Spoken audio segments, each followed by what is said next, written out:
related things that are going on, that they can't just turn the money printers on. Well, now isn't even a good time for doing that, in my opinion. Going from 0 participants in these auctions to 15 in 1 week, which I haven't seen the update on it for last week. I probably will take a look this week to see if those participants of the auctions, if the swap functions for them actually did anything worthwhile for them, and if they were able to cover their interest rates. If they weren't able to cover their interest rates, then I think it would be kind of hard for the Fed to increase interest rates to the maximum intent in which they would like to do. If they were easily able to get themselves back on track by Fugazi movements of just pretty much move money from here to here and pretend like, yeah, look, everyone should be safe and feel comfortable because we have money here, and then move it back out 7-8 days later, just to try to trick their people into thinking that they're fine. If they were able to trick their people, then I would say that they were able to cover their interest rates. And if they were able to, then I would see that the Fed wouldn't have any problem with raising the interest rates from the 4 some odd percent, whatever it is. Maybe it's higher than that. I think it's about 4, somewhere between 4 and 5, and raise it up to higher than 5. Then they're going to start squeezing the markets a little bit more. Are those other centralized banks going to take the risk? Right now, they see a huge risk and a huge lack of confidence with doing what they would normally do by just pretty much swapping between each other, adding money to each other's balance books, making it look like they have the money, which is a high risk for them to do. So borrowing it from the Fed for a short period of time kind of alleviates that, even though they're adding third-party risk, to their books. It's not their money, so it's pretty much alleviating the fact whether they feel confident about it or not. But if the interest rates are so high that they can't cover those,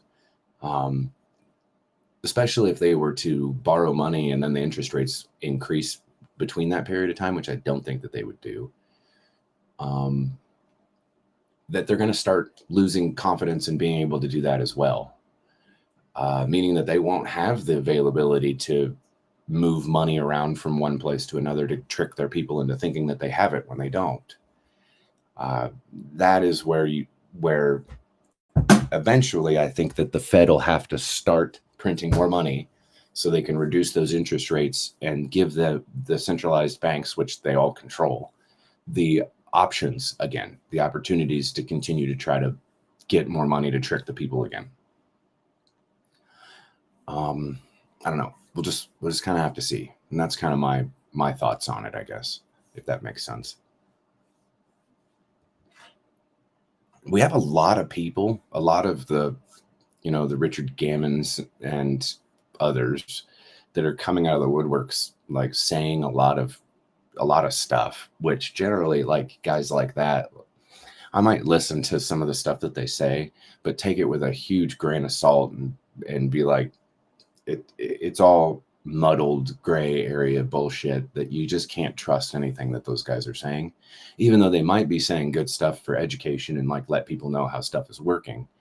But in the reality of it, like how much of it is a I'll show you my right hand, but you can't see what my left hand is doing, right? They do a lot of talks about commodities and certain risks that they're willing to take and the reasons why that they would take those types of risks and the things that they talk about the dinner table that they don't talk publicly, but yet they're making YouTube videos publicly about the talks that they have around the fucking dinner table. Like, why would you go through so much trouble to be a person that has that type of power, to be sitting at the dinner table with those other billionaires and then go out and pretty much make sure that they're not going to talk to you any longer because you did such things? Like, I just don't see that happening. That's not how it works. Like, I wouldn't do that.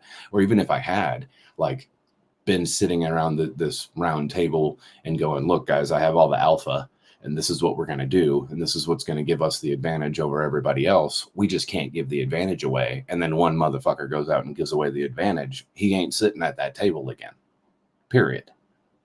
And so next week, he won't have that advantage either. He'll be one of the ones that sits out in the sidelines.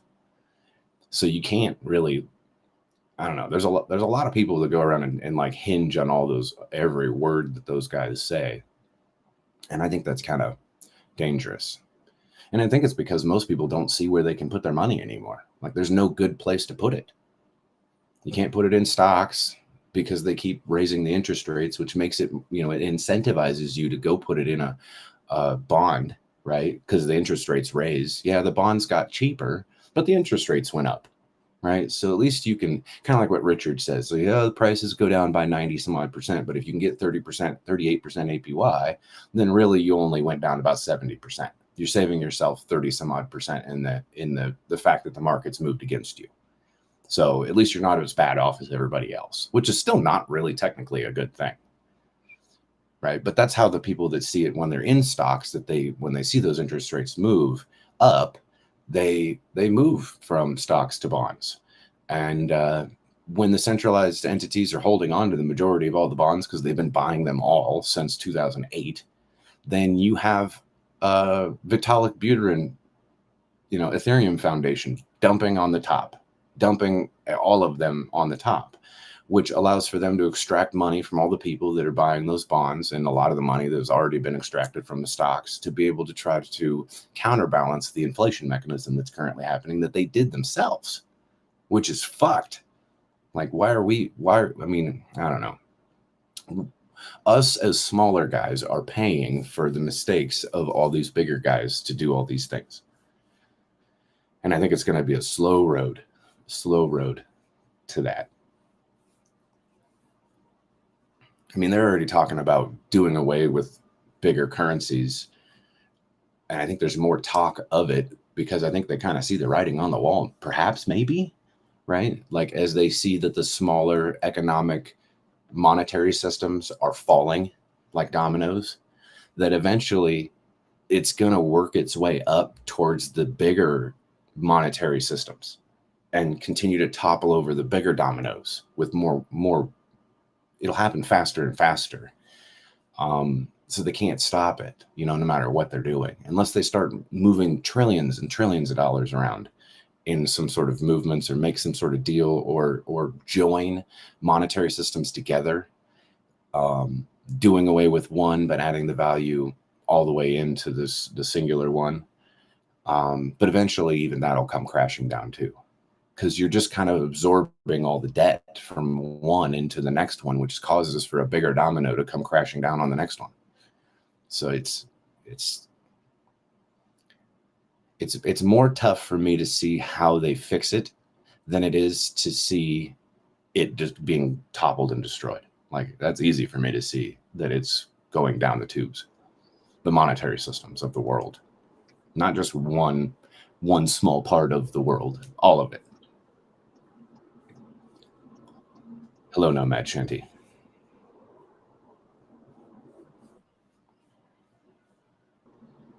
Yo, what's up? Can you hear me? I can hear you now, yeah. What you doing? What's up, bro? Oh, nothing. Just, hanging out. I told a couple people that I'll be in the chat today, so if they have questions that I'll be here. Like Crispy. Is there 50 people in the chat? Crispy, I was thinking about Crispy last night. He's like, do you know, like we say, you're the MVP of the week. Crispy's like the MVP of Hex ever. Yeah. He's like the secret low-key MVP. Yeah, he's pretty smart. He's good with data. And he was wanting to know.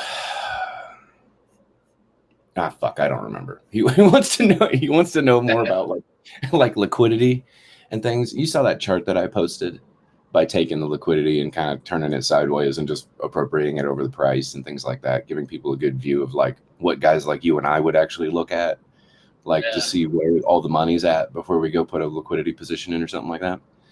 And I mean, we don't need the chart to look like what I did to it for us to understand. I mean, we just kind of look at a couple pages and then we just generally kind of know how things are. But other people, I realize that they need those visualizations on those charts to be able to understand any of it or even wrap their head around it. And I think that Crispy was like, had the light bulb go off when I did that. And now he's like, we need to talk. So I told him that I'll make myself available in a public setting like here, and then we can talk about those types of things. He also wanted to know more stuff on like my thoughts about for like bigger hexagons, utilizing the buyback function to get Icosa, to be able to Yeah. utilize, to not have to sell hex, to be able to utilize multiple liquidity pools, to be able to extract value when needed, which I think is more important towards the uprise, like the I guess when the bull market is in and prices are going up. When those things would become more pertinent, there'd be a lot more liquidity at that time, and it wouldn't hurt the assets to be able to do those types of things. Like right now at the bottom, probably not really good to go explain to people how to do all those types of things because they're not going to make a huge amount of value anyway because the liquidity is pretty low amongst all the assets. But still a good thing to probably know in general anyway. And that's about it. I mean, that I know of. He probably, knowing Crispy, he probably has a fuck ton more questions than just that. And I'm interested to be like, get those types of questions that I may not have actually thought of myself, but doesn't mean that I wouldn't be able to derive an answer or get information immediately, maybe even make another chart like I did to appropriate the understanding of what he would like to see and make more sense of it, I guess.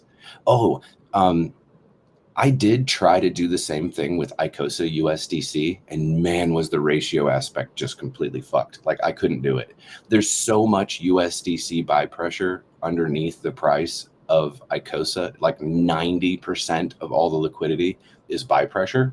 That the so you have buy pressure from $1, 90% of liquidity between $1, whatever the price is, $1.12, $1.10, to 25 cents. And then the upside of liquidity of people selling Icosa, which is the other 10%, is from the $1.10, $1.12, all the way up to $4. So like when you try to stretch the chart out that much between $1.00 to $1.05, it's just way too much. Like I can't even spread the chart, the overlay chart over it without it just being completely fucked. So I just scrapped it. I was like, there's no fucking way. I've never seen anything like it like that, where almost all the liquidity is like, yeah, you can sell if you want. Like, go ahead. Like, really? Wow. Okay. So it's all buy pressure, pretty much. So it was kind of an odd thing to see. I tried. It did not work. The Anyway, what do best you way with the liquidity, the way, like I was trying to explain it to someone a few weeks ago, and they didn't get it. They were like younger, and like some people, some guys knocked my door to wash my car, like some like kids. So I gave them a tenner, whatever. They washed the car, but then I seen him with their older brother, and he's just left. Anyway, so I was trying to explain, and he's like into NFTs. Anyway, I said, imagine a block of flats or apartments, like you guys would say, with 10 floors, and you're buying like a blue token, and on floor 1 the blue token's 10 cents, on floor 2 is 20 cents, floor 3 is 30 cents, 40 cents, and so on. You can't move to the next floor until you've bought all of the tokens off the current floor. So, let's say there's 100 tokens on floor 1. You need to buy 100 tokens for 10 cents each. And then you go to floor 2. There could only be 50 tokens on floor 2, but it's going to cost you just as much dollars because now it's 20 cents as opposed to 10 cents. So 50 coins or 50 tokens would cost the same as 100 on the previous floor.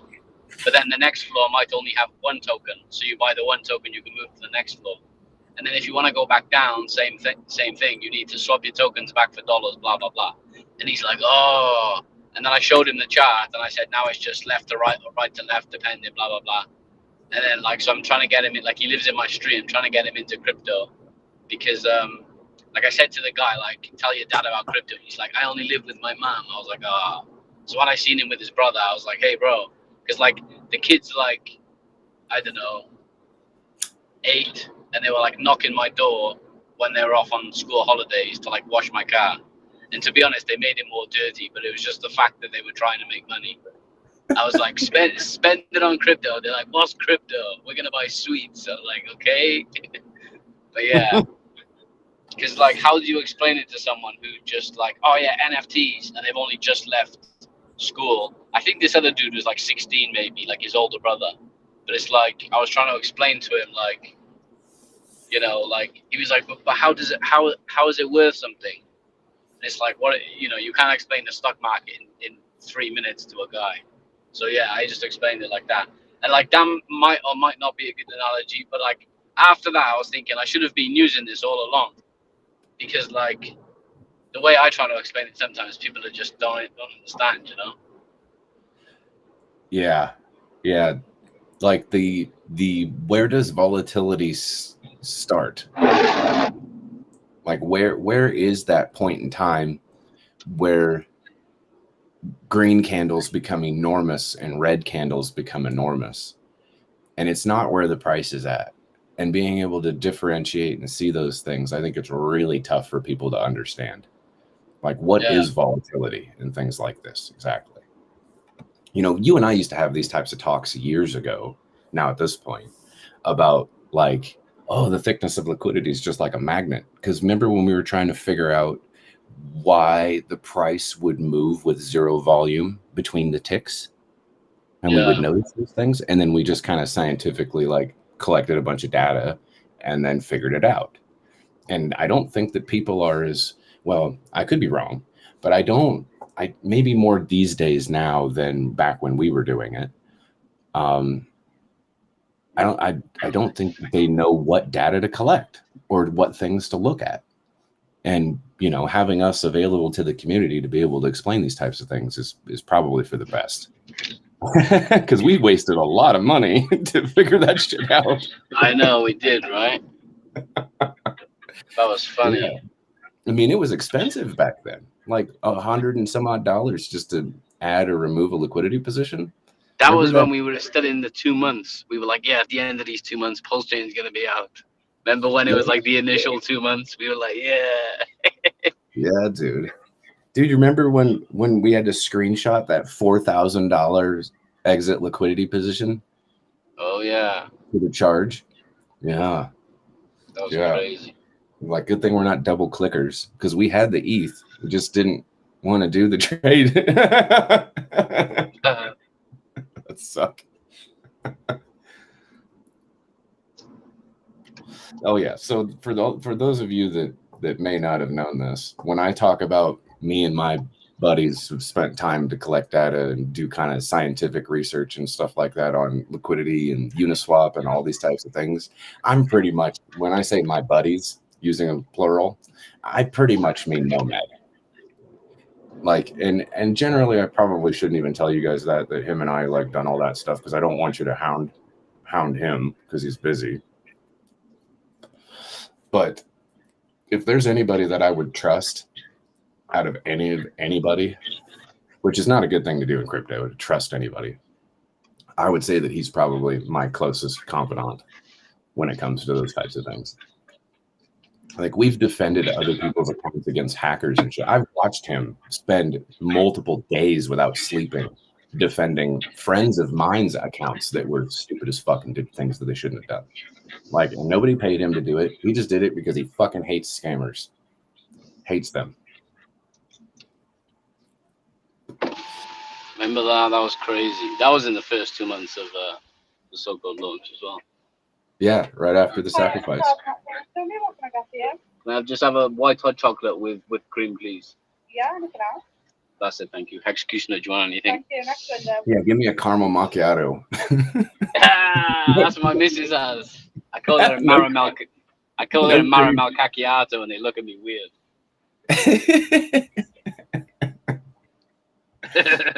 One shot of vanilla. Oh, no, none of that. My missus has a milkshake from McDonald's with a shot of espresso in it, and like the Nice. espresso melts when you put it in. Nice. That sounds good. I think I should make me some coffee. It's 1 o'clock in the afternoon, and I'm about to have me some coffee. What time is it there? It's Thank you. 1:05 in the afternoon. Alrighty. Yeah. What that makes it damn near 7 o'clock at night for you, and you're having your shot of espressos right Oh no, now. I've been busy. I've done a bunch of shit today. My son had this grading today in karate. Head block, in block, out block. Nice. It's only Mickey Mouse, you know. I think they can't have actual gradings till they're like 5. It was just like, cause my missus said, like, my missus used to do karate, but she said like they'll cut, like a third party company will come in and grade you, so it's fair, you know, and like unbiased. But they would just do. Thanks very much. Oh, no worries. Well, but you just filled it halfway. Oh, that's so sad. You should have filled it all the way. Can I have some tissue, please? Yeah, but he just had, like, I think they just have, they stay on white belt, but like he'll have like white belt with a green band now or something, or an orange band in the middle, you know? Right. For a But it's not, prospect. it's not real, really. It's just like some, you know, bro. They just learn discipline and fitness and whatever. So how often does he come up to you and try to show you the new things that he learned when he's throwing his fists at you and shit? Well, he doesn't really, like, if he ever hits me, I tell him not to, you know, because obviously we can't have him hitting children in the soft play. But but when he's in the bath and stuff, we'll practice, like, you know, because obviously I'm always there in his class, so we'll practice like going through the stuff so he remembers all the stuff.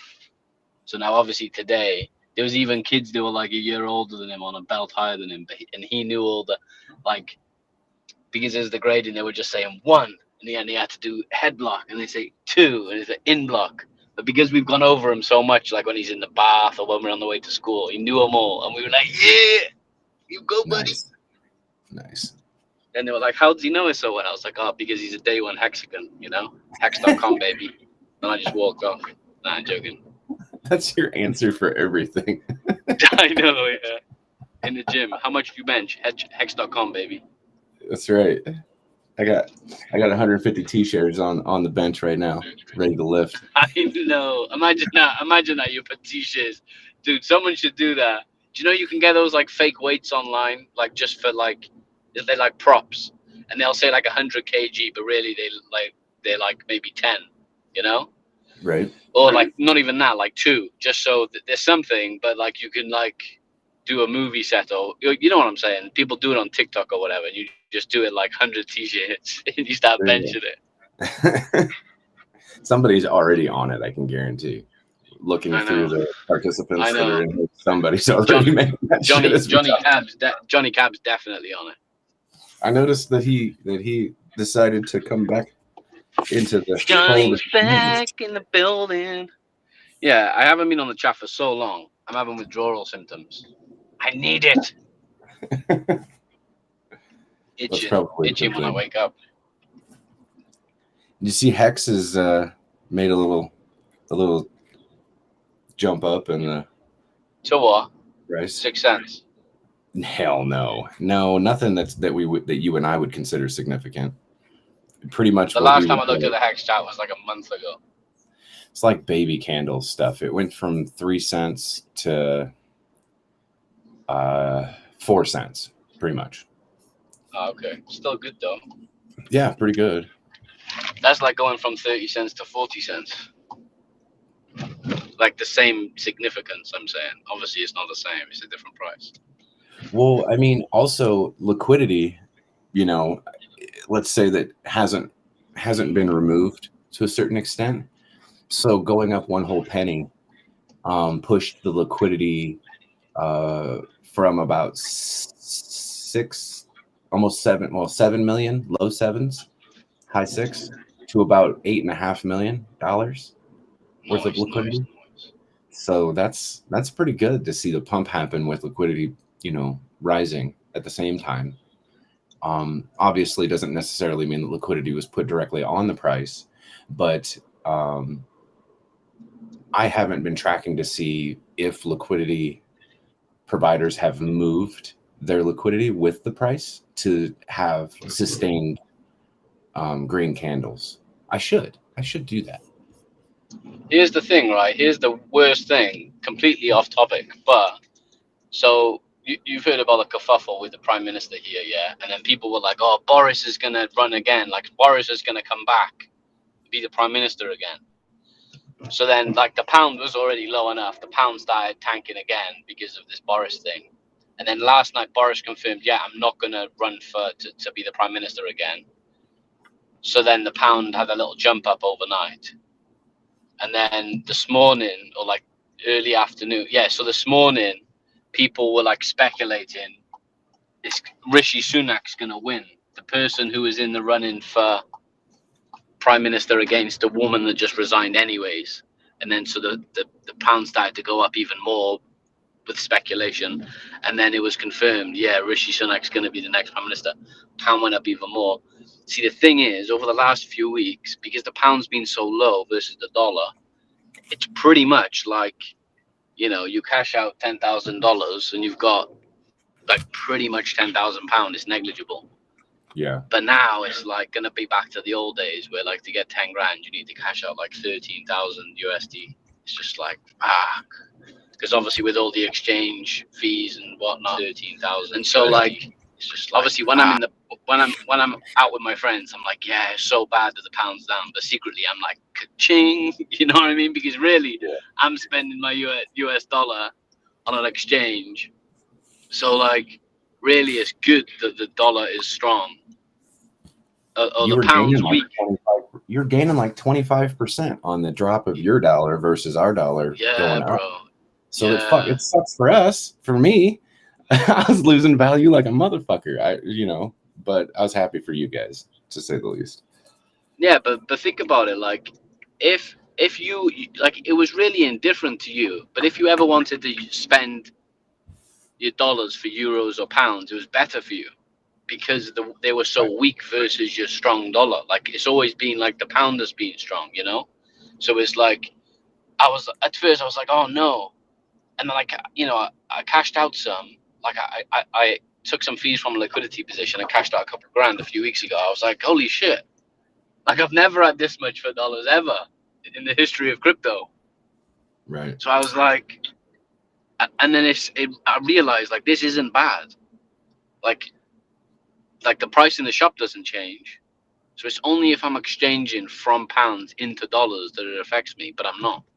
I'm doing it the other way, so it's good for me, But now it's on the way back up, and I'm like, shit. But it means obviously interest rates should calm down now here because nobody can survive. Literally, everyone's on the brink of their ass. It was a bit crazy. What is the sentiment of the European nations for like energy costs and things like that? Have you heard anything? Are people worried? It's gone up. It's gone up again. So it's already gone up. Like, dude, it's crazy. So like last night, we used like overnight like from like 6 PM till 8 o'clock this morning. We used like £2.60 of electric. Like just doing nothing. Made a few cups of tea.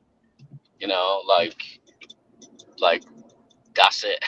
Like watched some TV, had some lights on. It was fucking crazy. Like obviously run the washing machine, dishwasher, blah blah blah. But it's just like, yeah, like there's a crazy amount of electric, like crazy. I've noticed that my local energy costs have went down here in the United States. Yeah, it's fucked up here, bro. Very fucked up. But it is what it is. Like, it's almost like, like with COVID, all the weak businesses got shaken out. And it's very sad because it was like, the businesses that got shook out were businesses that they were good little businesses and they were being run like, okay, but like the owner of the business was typically like, like your average family man. Hence why he wasn't savvy enough to make the business survive. in those hard times. So really, it's sad because the people that lost out for the most part were like small, shitty little businesses who were like they were good businesses. They were making money for a family to live off, and they were like, they had the nice car, nice mortgage, but now they're fucked. You know what I mean? And then like all the businesses that did survive are now thriving, and then these new businesses with like experienced, there's all these businesses popping up that are like just out of the gate amazing. They have like money behind them, blah blah blah. So it's like, and it's almost like that now with the energy and like the cost of living. Like the poor people are getting shaken out, but like when poor people get shaken out, they just don't have anything anymore. So it's just like it's just fucked up, Like to see that shit, it's just like, yeah. Yeah, it's like watching a cryptocurrency go through the bear market and go 95% drop and then never have the capability of going back up again. Yeah, literally. But with people, and it's like loads of the time, like these people. Cheers, mate. Loads of the time, like I don't know, like I'll see someone out and they're like, you can see how stressed they are, Or I'll see someone I was in school with, and it's just like, how do you say to them, buy some crypto, bro? It's just like, it sounds like like how do you? Yeah. When's the right time to have that conversation? By the way, I know you're fucked, but like, buy some crypto. Like you can't. There's no right time to say that. But like, I wish I could, because it's just like it's still gonna be shit. It's not gonna change your life now, but like in the long run, you'd be good to go. Buy Hex. Go to hex.com. But it's just like it's the wrong time to say it. You know what I mean? Like someone's just won some things. 10 grand on in the bookmakers or whatever. Cool. Let's go and get some crypto, bro. But it's just like someone's complaining about the cost of energy, and really and truly, they're the one that needs crypto. But like, how do you just say, oh yeah, by the way, I know you're fucked and you have no money, but use that no money you have to buy crypto? Yeah, it's like the pre-qualifying question to even talk about that would be, do you have any disposable income that you have the availability to do anything with? And Yeah. I would say the majority of the people would say no. So therefore, they don't qualify as even getting into the conversation in the first place.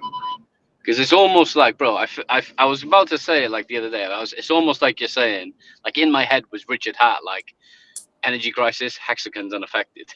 You know what I mean? And it's just like, it's obviously it's not a joke. You know what I mean? It's not funny. Like it's anybody that's been buying Hex at 3 cents right now, though, with a 1 penny jump from 3 cents to 4 cents, that's 25% of your money gain. Yeah. That's a big difference. That's big. That's real money, bro. Yeah. That's real money. Yeah, and I think in the same sense of like what we were just talking about, like onboarding people, that we do take it just as serious as that notion. It is people's money. You can't fuck with. You should not fuck with people's money. So we take it very importantly to try to do the right thing, at least.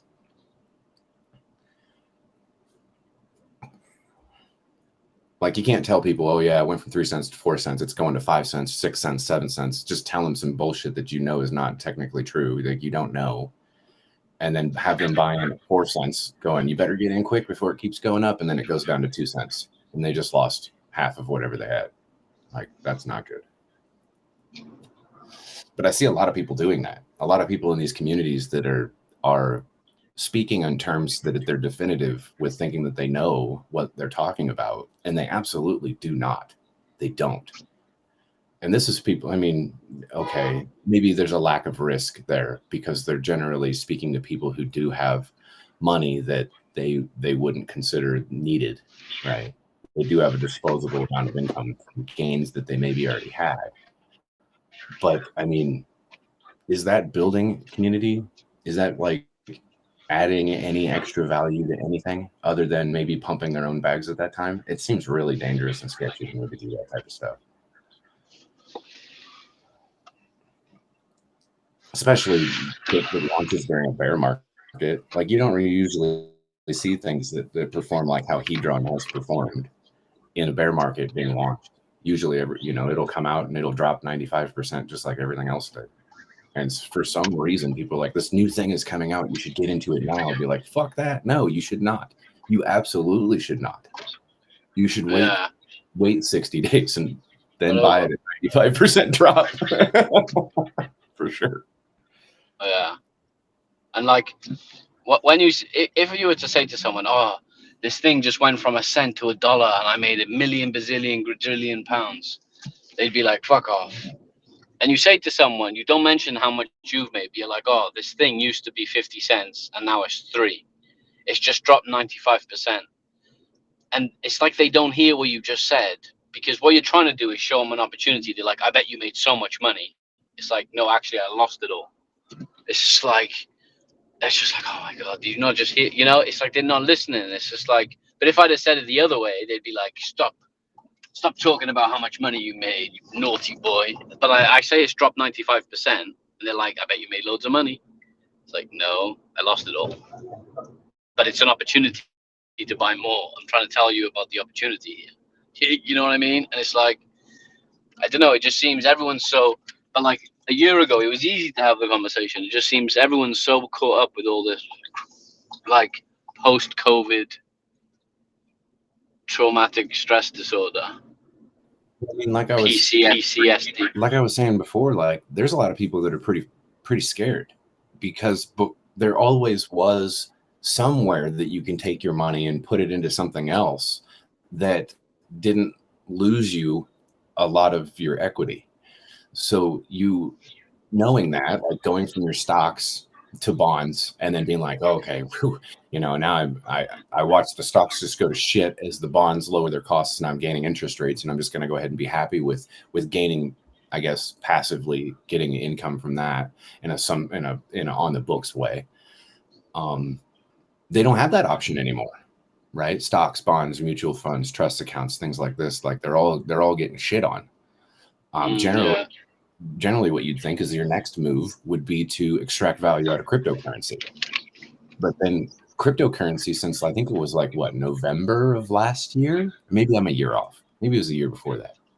But you could directly see the correlation to the stock markets at those times, like direct correlations to those types of things. So now you've lost that advantage. There's nowhere to go for anybody, and everyone's worried and scared, especially the people with money. That isn't going to bode confidence with the people that don't understand it, or those who don't have money, or those who are trying to get into these types of things. Like, it's tough. It is tough. And I mean, and then I think it breeds more people that want to see the world burn, right? Get it over with. Everything's bad. Like, everything, like, yeah. It's like when you get out of, like, do you know in sales, like if you start the day bad, your whole day is fucked. And it's like that.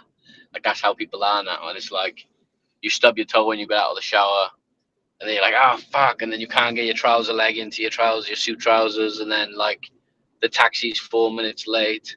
And then you're, like, shouting at the taxi driver. And then all this stuff, like, and then by the time you get to the office, you're bringing everyone's level down. Then you all go out and none of your team does good sales, blah, blah, blah, blah, blah. And that's how it used to be, like, and that's kind of how everyone is. Like, you see it in the gym, you see it, like, in the when you go shopping.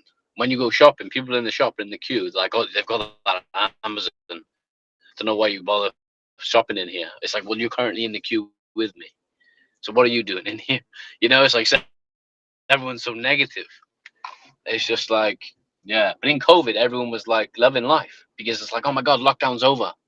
And then everyone could finally come to the shop and everyone was happy. And it's like now they're on a come down or something. I don't know. But I'm not really sure why, but I've noticed like a big turn in people's patience. Like, a lot of people are very impatient now in all sorts of their lives. Very stressed out, very impatient, depression, scared, and here's the other thing. The National Health Service, we were all clapping. There was like a Thursday clap. Anyone from the UK here will know this, whether they participated or not. Everyone used to go in the street and clap. They'd have the saucepan and the saucepans out with the spoon hitting it. Everyone was clapping for the NHS at like 8 p.m. on a Thursday during COVID because they did such an amazing job.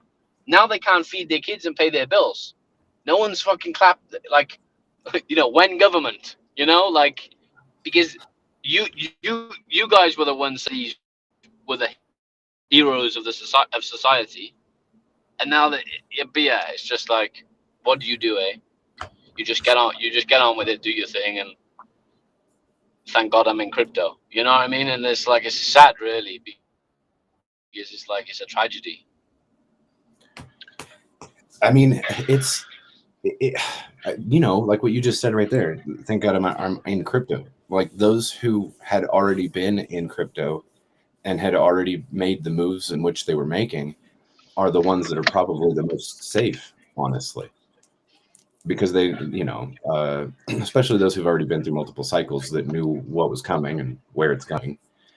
They just have to make the decision: is this the last cycle? Is there never going to be a cycle again? Some people believe that, or are we just waiting for the next cycle to hit, and the fudsters are going to be the ones left in the dust?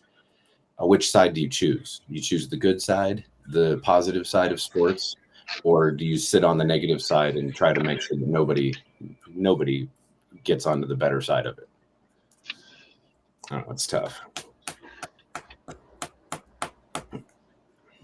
I used to be all about onboarding and building community relationships and things like that. These days, it's like I don't even leave my fucking house. Yeah, bro. It used to be like, you know, no matter where you are. Oh, I heard about that. That's the Bitcoin thing. Oh, I don't know anything about that. But either way, it would then be followed with, tell me a bit about it. Or how do you do it? How are you doing in it? Do you know anyone that's made money in it? These kinds of questions. But now it's like, you're in crypto, I hate you. You're a scammer, you know? Or like, not like that. I'm just exaggerating. But, you know, it's just like, I don't know, people are so negative. Like, I'm almost timid to speak about crypto because it's like, how do I? Because, like, you know, you turn the news on. I don't watch TV, but like, you turn the news on for 10 seconds and it's the house of living crisis and this. The cost of living crisis. Sorry, not the house of living crisis. But yeah, like, it is what it is. The prime minister hasn't got a clue. And do you know her? She's gonna get 115,000 a year forever, like prime minister's pension.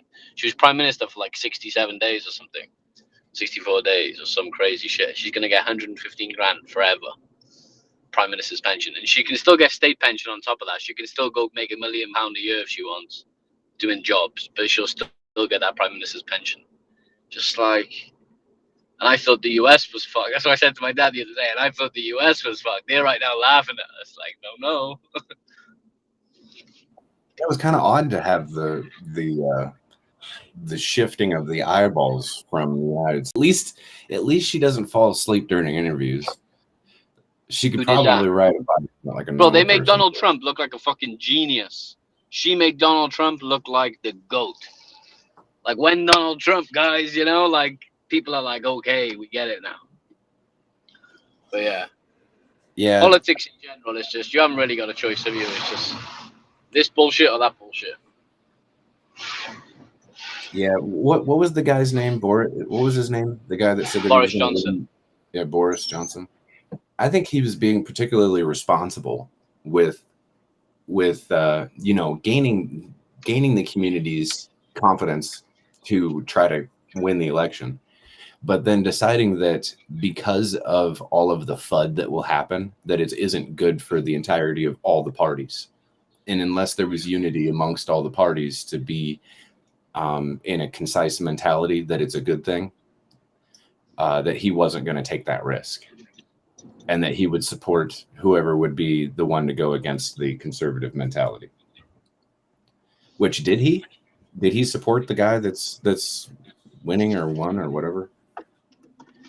Well, what it was out of two conservatives, and like, they were just going to see who would be the first to get like 100 votes within the Conservative Party, like votes of confidence, right? And then I think like this morning or last night, Rishi got 100, and then today, the woman, like the other woman who it could have been, like withdrew her like her desire to be prime minister. So then it's just, okay, Rishi's going to be the prime minister now. But like, he just shouldn't be prime minister, innit? He used to be the chancellor.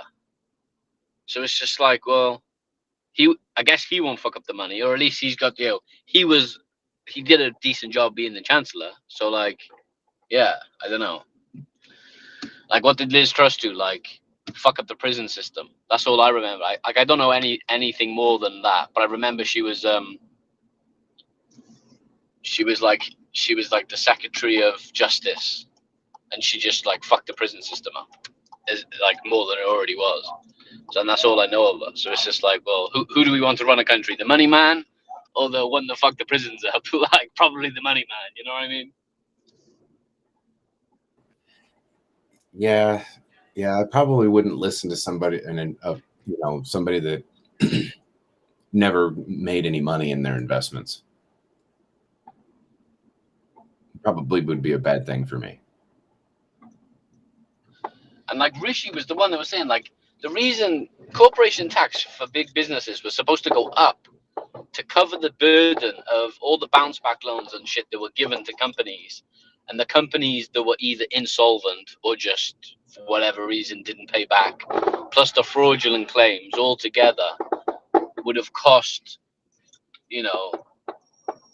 so much money. So corporation tax would go up for the bigger companies that did thrive during these times when they had the loans, so that it would balance the books. And then like these guys are like, oh yeah, what, nobody can make money? All the people that used to have businesses no longer have businesses. The businesses that were thriving are now thriving more because of COVID. Great, let's lower the tax for the guys that have got loads of money. Like, it just made no sense. And then they're like, oh no, let's not do that, let's do a U-turn. It was just like, yeah.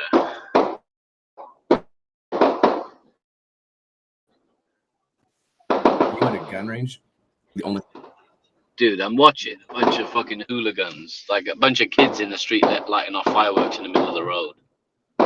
Just like casually, like there's just traffic everywhere, and they're just like literally in the middle of the road. I wish I could get my phone out and record it.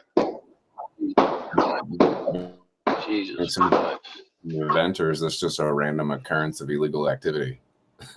Yeah, just a random occurrence of illegal activity. But the gym I go to is hosting an event on the tennis courts on I think it's the 3rd of November, 2 days before bonfire night. So, are you doing a display? That I was thinking about that the other day. Remember when you used to do displays for the kids in your area? Yeah, for Independence Day. Yeah. Oh, well, you guys don't have bonfire night 5th of November? No, we don't. You do this all the time. No way. You guys have so many events, it's ridiculous. Like every 2 weeks, you guys have an event. No, but you know what it's to celebrate, right? Like the guy that you tried to blow up Parliament, like Guy Fawkes, and we put that guy on a bonfire and then celebrate by lighting off fireworks. It's kind of weird, really.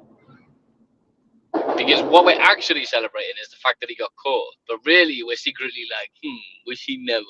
Like we kind of agree with him, you know? Yeah, I don't know. We just don't celebrate those types of things, I guess. We don't celebrate 9/11. We don't celebrate terrorist activities, things Well, like you don't that. have like a Memorial Day for 9/11? I mean, there is like locally, like in New York, that people go and visit the site, and leave. I remember I went to New York on sales business, like a few years. What was it, like 2012? And like it was like a few months or like a few weeks after like 9/11. Anyway, and they were like, dude, like, don't, like, we were talking about it in the office, but they were like, yeah, like, I wouldn't talk while you're here, I wouldn't talk about 9/11 to anybody else. I was like, how come? And they were like New Yorkers are like, they'll live with them forever. And they said like the whole of New York. Yeah, I'm not gonna repeat what they said, but it was like real crazy. Like for a long time, for weeks afterwards, like the smells and like crazy shit. And I was like, holy shit. Because obviously here it's just like, oh my God, terrorists, and the news just like flood you with terrorism stuff. And you don't really realize like, shit, that needs to be a Memorial Day, you know? It's not very close to home when you're over the pond, I guess. Yeah, I think more or less they just they say we will never forget, we'll always remember, and then it's just people forget for the entire year those types of things until it comes up to the anniversary of it, where they have their commemoration type deal to remember the people that lost their lives. Yeah. But I mean, I don't know. It's a heated topic for those types of things anyway. And the majority of the time, it's not really a commemoration for those types of things. It's just an opportunity for fudsters to come out with more negative shit, and conspiracy theorist type stuff, or people who consider themselves critical thinkers, to have an opportunity to have a platform to speak on about those types of things, dragging it through the mud even more, I think, which is not particularly good. But yeah, we don't celebrate those types of things. Not like what you guys would. So you said Independence Day is when you guys have fireworks. Yeah. Yep. And sometimes New Year's. What about 4th of July, or is that Independence Day? That is Independence Day, yeah. Oh, yeah, okay, I see.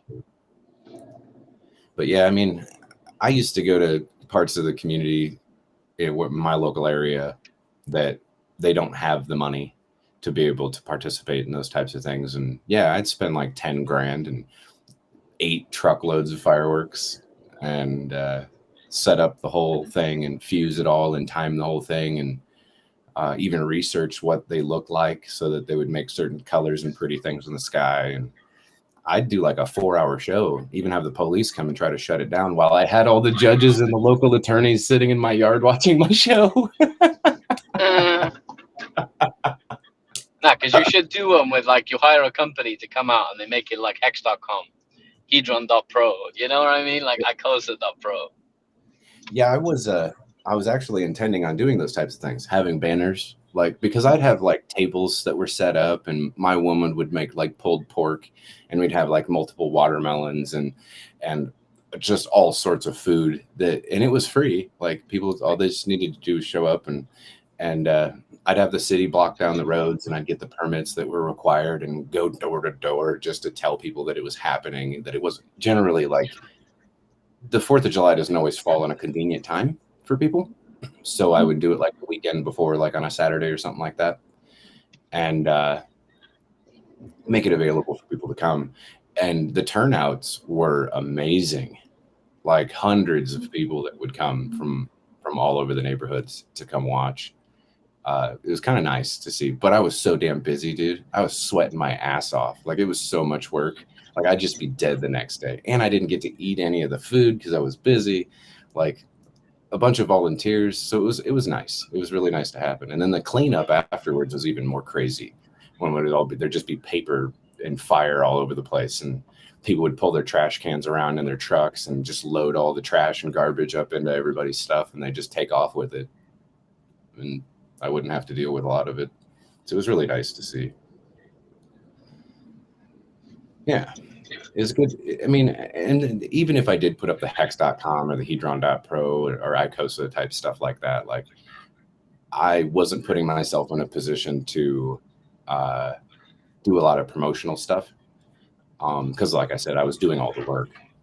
But to hire a company to come out and do it would have been $10,000 worth of fireworks and then $5,000 worth of them doing the work, which I guess I would save myself a third of the cost by doing all the work myself.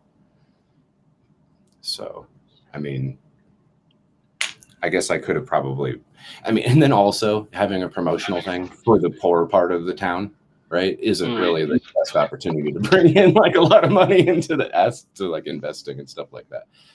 But I mean, it still would have been good, because like a lot of the people that came, it wasn't all people from the neighborhood either. Like I said, there was judges and attorneys and police officers, and like they would come in their plain clothes. And then when the officers on duty would come over and be like, "Look, you're going over the town's ordinance of time, getting too late for this type of stuff," that they would tell me to run over there and stop the police from coming further towards where all the people were, because they didn't want the officers to see that they were all there, right? Yeah. Kind of I thought it was weird, but I guess in their point of view, for their positions, like, to be involved with, okay, so technically, as soon as I went over the city ordinance and now I'm technically breaking the law, all of them have an oath to stop me from doing what I'm doing. Otherwise, they are now at that point complacent or complicit with my illegal actions. So they're now they are also breaking the law as well, going against their own oath by not stopping me. So to have clothed police officers to come over and do the job, and they see that their bosses are the ones that are sitting in the yard watching the show happen, that it's a conflict of interest. So I would do my damnedest to make sure that the police officers, even though it was still dark, weren't available to see that not only was I being complicit in any illegal activity, but their bosses were too. So it wasn't good.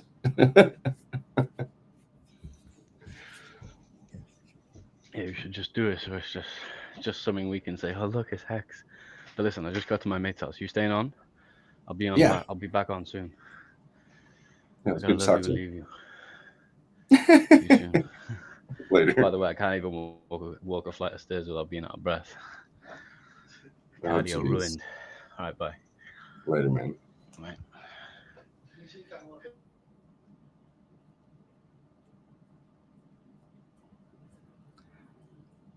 Well, I think that's the first time that a group of people got to hear him and I just have our normal types of conversations together, like him and I would normally do. Usually those types of conversations are in private.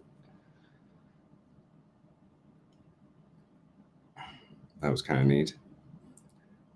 Does anybody have any questions for the group on these speculative assets that we're here for, or have interest in communicating about other types of financial things or whatnots?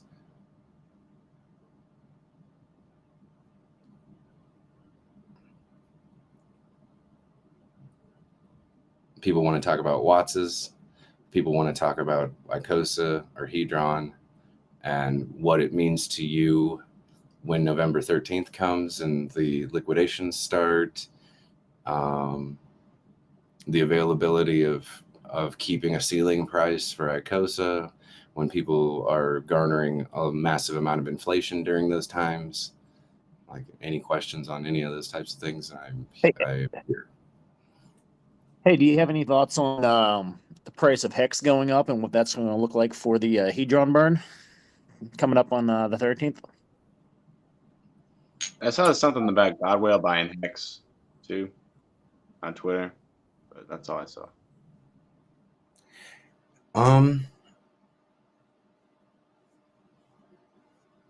Do I have any thoughts on Hex going up and how it'll affect Hedron? The only thing that I can say on how it will actually affect Hedron is that means that the undervalued proposition of Hedron is now even further undervalued because the ceiling price has gone up by 25%. So if we were to say that it's somewhere between a 10 and 15x to hit the ceiling, so that way it is advantageous for those who wanted to take a borrow off of their HSI that they just made with the Hex that they purchased and receive more value in the 5,555,000 per T share of borrowable amount of Hedron that they have, means that the ceiling prices now went up by that same amount of value. So we're now undervalued by a lot, and Icosa too. And these things will happen as the Hex price goes up.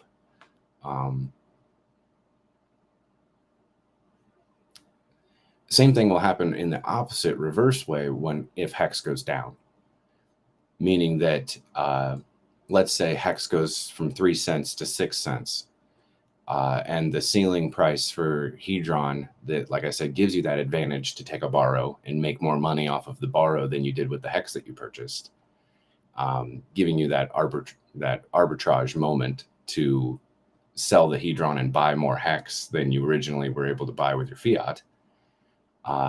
If the price of Hex goes down, then the ceiling price comes down faster, encouraging that moment in time where arbitrage is going to occur.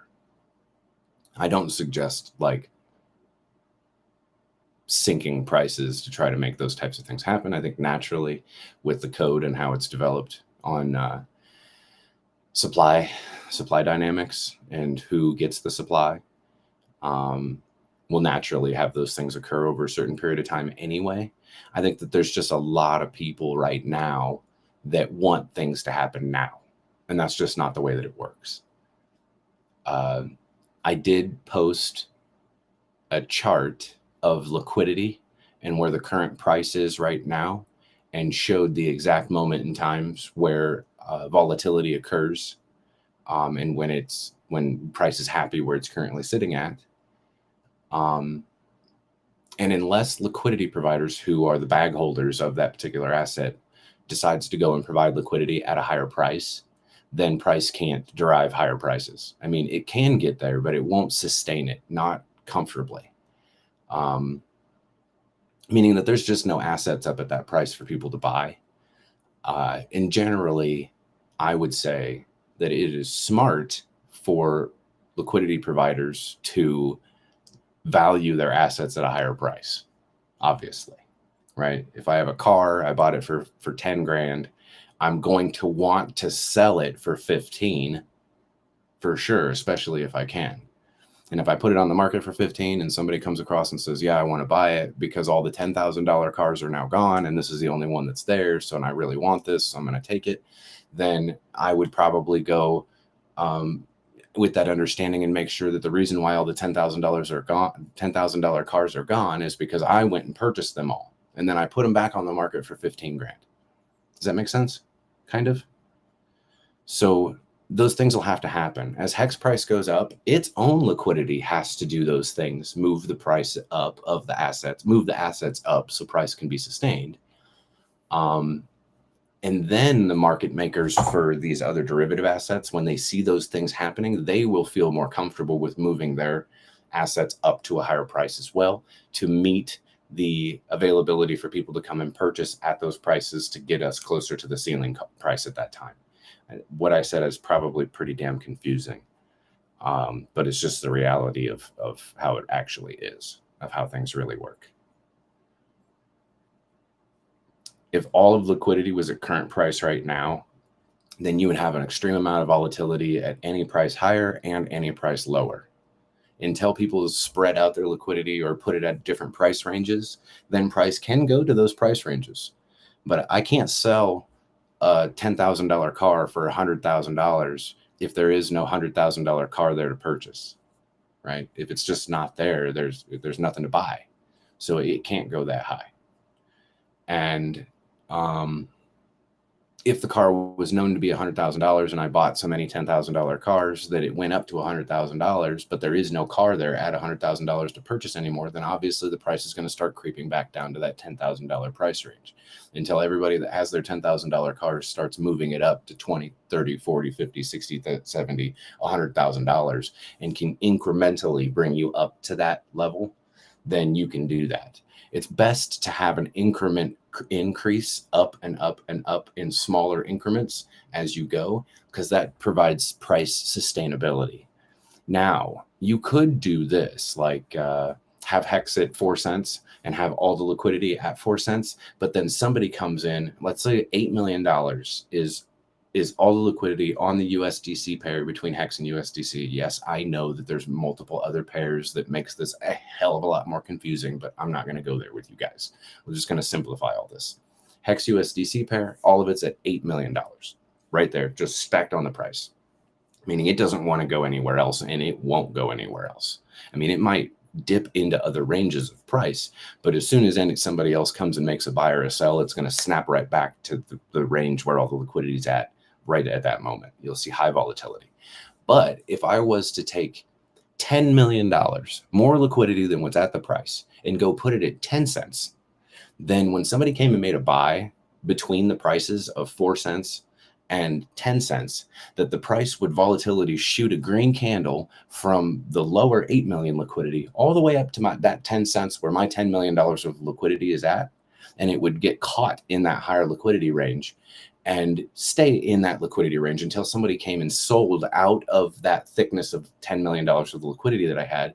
And then it would try to shoot back down to the 3 cents again, where that $8 million of liquidity is, meaning that you have like an extreme amount of volatility between the 3 cents and the 10 cents because there's nothing in between the two prices. And that's kind of what I'm saying about the incrementation, the incremental providing of assets going up between 3 and 10 cents provides better price sustainability, right? To have this open chasm or void between certain set prices causes for a massive amount of price fluctuations between the two, meaning that you're going to have more pull down even past 10 cents. It'll always try to keep it at 10 cents. And then when people sell through the 10-cent range that I would have provided $10 million of liquidity for, it would have shot back down to 3 cents in between that chasm. Like it would have just fell right through it. Hopefully that kind of gives like a better generalized understanding of how that would work. And asking me a question like that has now given you the understanding that it's not as simple as giving a simple answer. Unfortunately, even to the point that the gentleman left. Like, this is too complicated. Probably best situation is to maybe educate yourself on how it all works, but don't necessarily do it so that way you can be a liquidity provider. Unless you have enough assets to try to do those things, then it just doesn't make sense to be a liquidity provider. But it does make sense to know how it all works. That way you can know as an investor when the best times to have entry positions and exit positions would be, so you can avoid the volatility, right?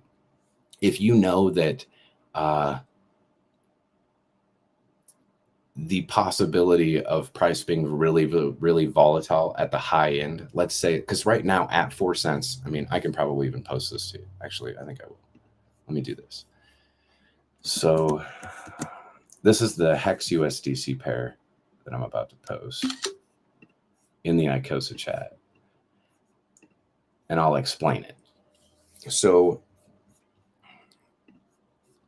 wait for it to, and I'll post the price too. This is without me doing all the mumbo jumbo overlaying stuff and all that, which takes a little bit of work to do. What you can see is that when we were at 3 cents, that red line was further over to the right of that tower of liquidity that's currently there, pretty much on the, which would be the low side of liquidity before it dropped down and went to the lower bar, the lower bars of liquidity that are there. We call it a slide.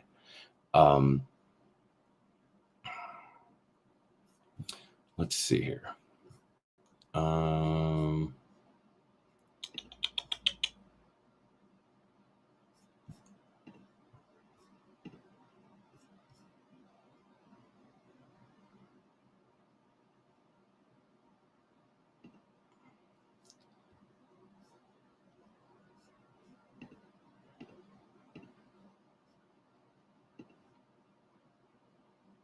I was going to try and share my screen, but apparently it's not as easy as just doing that on a Mac. So right now, where that red line is, meaning that Hex is on the left side of it, and USDC is on the right side of that red line. As you can see, that as price continues to go up, there's less and less Hex on the left side of that red line on that first picture that I posted there. Meaning that that is the point in time where it starts to get volatile on the high side of price. Meaning that at this point in time right now, that we have 1, 2, 3 bars of the slide before it slams down into that little chasm between the red line and the 4 bars of, I don't know, somebody's providing a higher amount of assets at that price that squeaks it up above the little shelf that's sitting there. So as soon as price goes up into the 4 cent range, that you'll probably see price start to move faster at a higher, as long as people are buying, then price will start to move up faster because there's less assets that are there to be able to purchase, meaning that the price will have to move up to allow for more assets to be purchased, kind of working against you in your purchasing. And it also suggests that if people start to sell right now, that it'll have to work its way back through all that thick liquidity that's there, causing for the red candles to be small, right? So if the price right now with buys, big green candles as it moves towards the left, small red candles as people sell over to the right. But let's say that we sold, that all of us sold, and we moved that red bar over to the right side of that tower over there, where now you're not on the volatile side on the upside. You are now working your way towards the volatile side of the downside, meaning that you have less sustainability of any lower prices than where that current liquidity is at.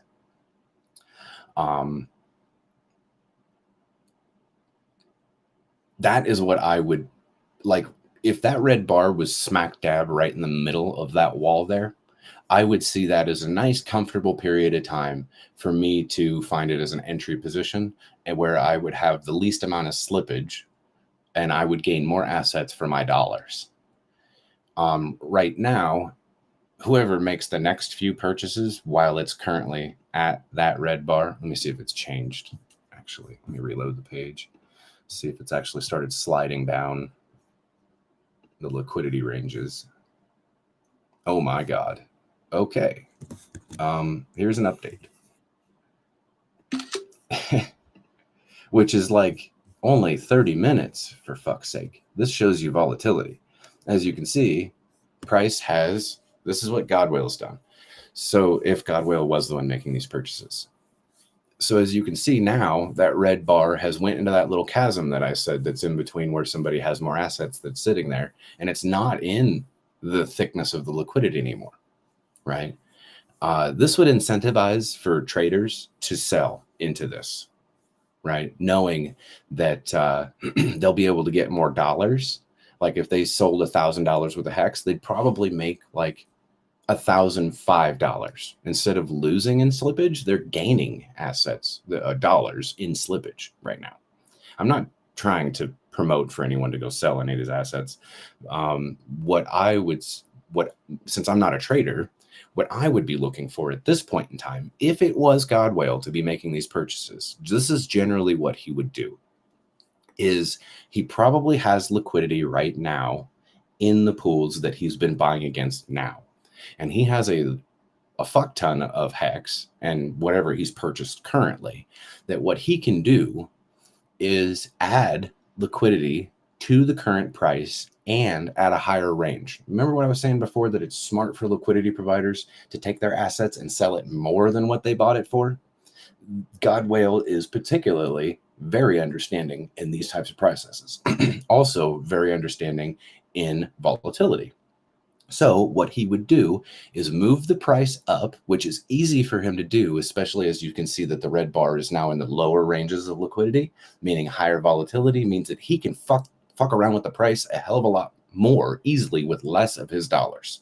So if he wanted to pump that price up, he could. And then what he'll do is he'll take all of the liquid assets that he has and he'll slam it down on the current price right now with more liquidity than what's currently available in those ranges. And he will sustainably hold the price there himself.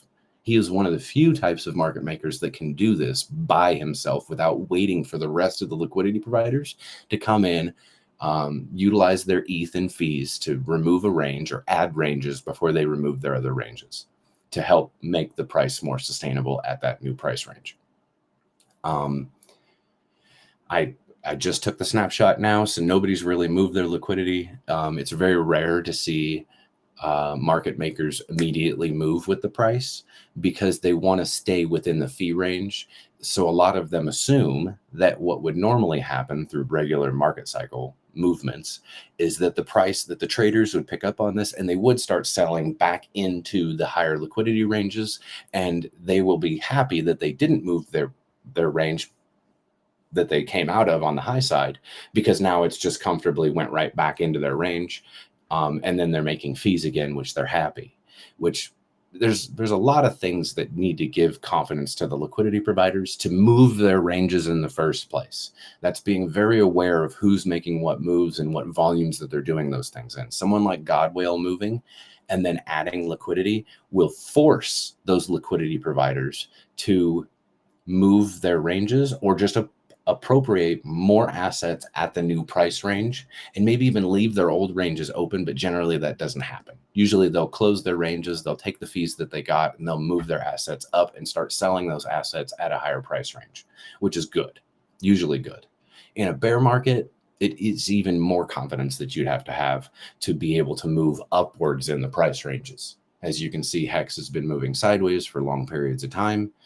So that means that even the market makers are very comfortable with where the current price is at that particular time.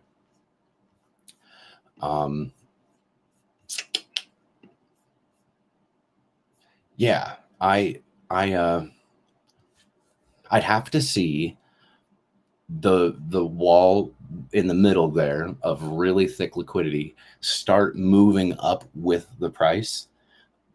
Since we're closer to the bottom, you have less risk to worry about it going back down significantly, as long as you see bigger chunks of liquidity being provided at the price or a little bit higher than the price, or maybe even just widen itself. Like what you may see happen is that the liquidity stays like what you currently see in the current picture, the last picture that I provided, but then that tower of liquidity at the top just gets wider. Right. So it'll sustain the price between 3 cents and 4 or 5 or 6 cents, wherever the person that comes in and actually adds more liquidity to the pile to provide more assets, which provides less volatility and the availability for you to get more assets for your dollar in those particular ranges. Right now, I see that there's a higher volatility, meaning that you're probably going to have some slippage in this current range. And generally, people don't like that shit. So they'll even wait and not make purchases because of those types of things, which even adds more volatility back to the downside where the thickness of the liquidity is at that time. Intel, like I said, somebody comes and just wallops the liquidity right there on that price. Now, me saying that and only looking at the one HEX USDC pair, I would have to go through the largest amounts of liquidity pairs for HEX all together, not just looking at USDC.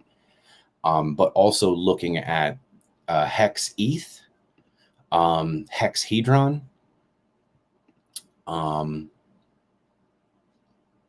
think that those are the major ones with the majority amount of liquidity. So potentially having to look at 3 different pairs and seeing where all the liquidity is actually at with their thicknesses that are there to see where price sustainability would be for investors to not have slippage concerns.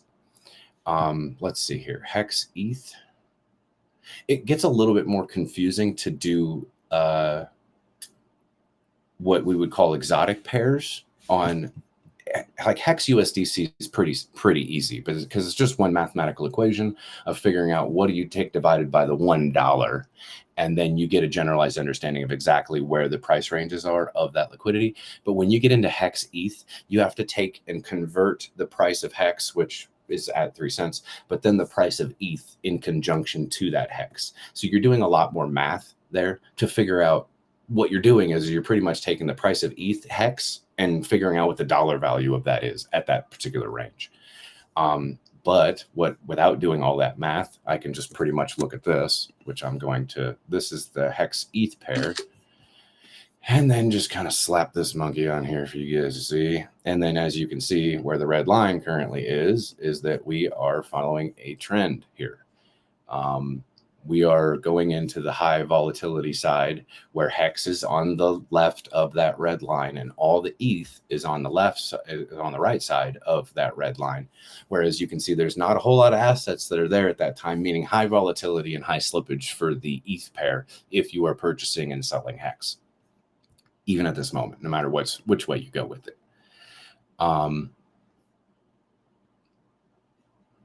Thank you, Strike. Sorry, I was slightly distracted by some of the chat that's going on. I'm realizing that as I'm posting in these things in there for you, I'm confusing the fuck out of the people inside the chat right now. They're like, what is going on? And a question like that, what does that show you? Things like that. Maybe, you know, these particular types of chats and education and things like this, and showing you guys these things is extremely important for you guys to pay attention to, especially while we're at these lows, right? I don't suggest that you guys go use these types of things to onboard people, or if anything, just use it to your own damn advantage, right? Use it for you. If you can find somebody that can make some sense of it over a certain period of time where they're getting some education, then yeah, for all intents and purposes, do your best to try to do those types of things, or just send them to me. You know, hopefully I'm available to try to help out as much as possible. And I will go ahead and now post the other pair, which is hexahedron, and show you that this has always been kind of volatile anyway, as far as hex is concerned. So you still have the OA wall that's sitting there, and this is the 1% pair, not the 0.03% pair. I'd probably have to go pull up a bunch of more information than what I already have to be able to continue this show that I'm doing here, I guess, to show like where all the rest of the liquidity is currently at, and see how comfortable the price currently is. If I was so inclined, which I'm really not inclined to sit here and track the stuff that I'm showing you right now, past, I don't know, maybe even me moving liquidity ranges, as soon as I see that it becomes a little bit more safe for me competing with God Whale, which, I mean, I'm definitely not a God Whale, to compete with him. I would say that I would be looking for those types of things before I moved my liquidity in any respect to any other price range, until I see him, you know, him doing those types of things. Let's go back to price. Let's go back to hex price and see what's going on here.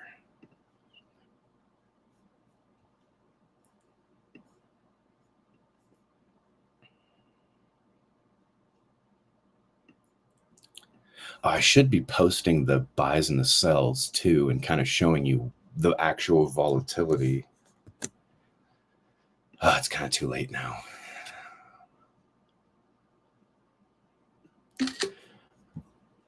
So last time I posted, we didn't have any wick on the candles, and now we do. Now we have a slight wick versus what I just previously, I'll forward the first one back to the chat again, recycling it. So as you can see, we have a continuation of the wick, because like I showed you in the hex USDC pair, which is the largest one, so it is very important to pay attention to that one, which I'll forward that one again just to keep up with the chat, what's going on here.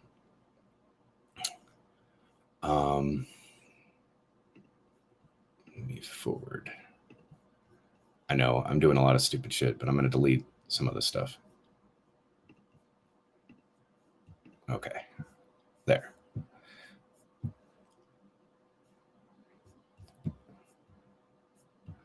So the price, when I showed you the first bar, where it was kind of on the leading edge of falling down the slide, I said, into that little chasm between the big, large liquidity and that little bit of liquidity that's stacked up high to the left of the price, is now sitting in the chasm, and now it's wanting to push itself back towards the big bunch of liquidity that's there, kind of trapping the price between that little bit of high liquidity there and the big chunk that's in the middle. To me, saying that the price movements of higher than 4 cents is kind of stagnant where it's sitting. You'll probably see a retracement of the current price, as long as whoever it was, whether it was confirmed God whale or not, which I'm not sure, you would see that volatility would suggest that you see on that last picture that I just posted, all the green buys and the only two sells, right? That the sells being larger than all the buys cause a significant amount of drop in the price on just that wick, just the candle, right? Not actual price, but just the wick. And that'll probably be continuing to happen until somebody comes along and slaps more assets on that current price, which usually is what I see God whale do. Usually he'll move the price up by making large amount of purchases, and then he'll slap liquidity down on that particular price, defending it himself and causing for the other liquidity providers to go, oh, well, fuck, pretty much, right? They don't want to move their assets with the price, but now they pretty much will have to, because now they're getting outweighed in the pool share, right? They're no longer in range any longer, and they're gaining zero fees, and they want to. So if they don't have confidence that the price is going to come back down into their ranges because a bigger player has came in and started putting, valuing the asset at a higher price, then if they notice that has happened, then they will start to move their liquidity with them, stacking even more liquidity on top of that price, making it even more sustainable to hold that current jump in price at that time. When you see parabolic movements in price, it is not very confident for sustainability for the liquidity providers. So they generally will not move assets with it, leaving it very volatile on the upside and allowing for price to come back down into their ranges. Even God whale takes a risk in doing those types of things, but that particular individual has enough money to be able to actually defend those parabolic price movements. I don't know very many people who can or have the knowledge to be able to do those types of things, but I've been in Hex for quite a while, and I have watched and learned and educated myself with Nomad and doing a lot of data statistics analysis on seeing how it's all done. And when God whale starts to move, if that's the case, if somebody could provide something that actually would back that up, which wallet it was it 666D that did it? Or was it the C5, C6? And I haven't seen him move much since the sacrifice phase. So I have not been keeping up with him very much, but I could probably go take a look on my wallet tracker to see if C5 did any of the movements today. Executioner, just listening in and out here. I'm at work, but always gain knowledge listening to you. Yeah, buddy, we try to do our best. This is a lot better than me becoming a YouTube person. Agree. Like Nomad and I, after dealing with a lot of scammers and handling a lot of tragic situations for people, decided that we need people to be educated. We need to do something. There needs to be something to give people the better understandings of how all these things work. And we talked about making free educational videos that don't have our faces. Maybe we'll pay somebody to do it and just kind of like read the fucking script, bro, pretty much, right? And then decided that that's not fair to do to that person because they're going to get inundated with questions that they probably cannot answer. So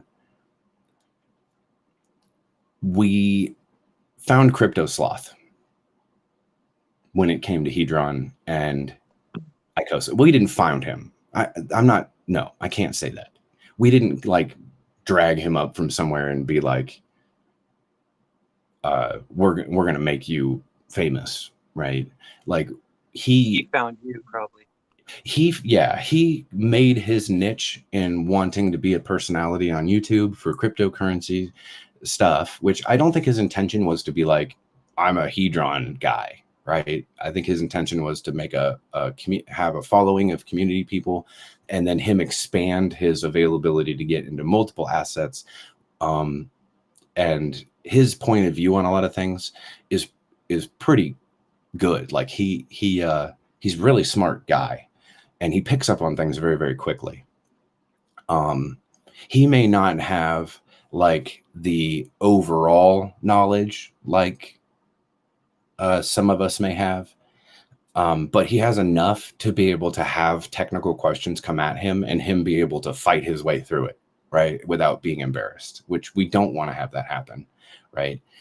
So when we found him and realized like his level of intellect and his capability of understanding, that we just started chucking information at him, right? Like, this is how this works, and this is how these things happen, and all this other stuff, and the code suggests this and that, and all these other things, and you know, it's hard to get that to happen to you.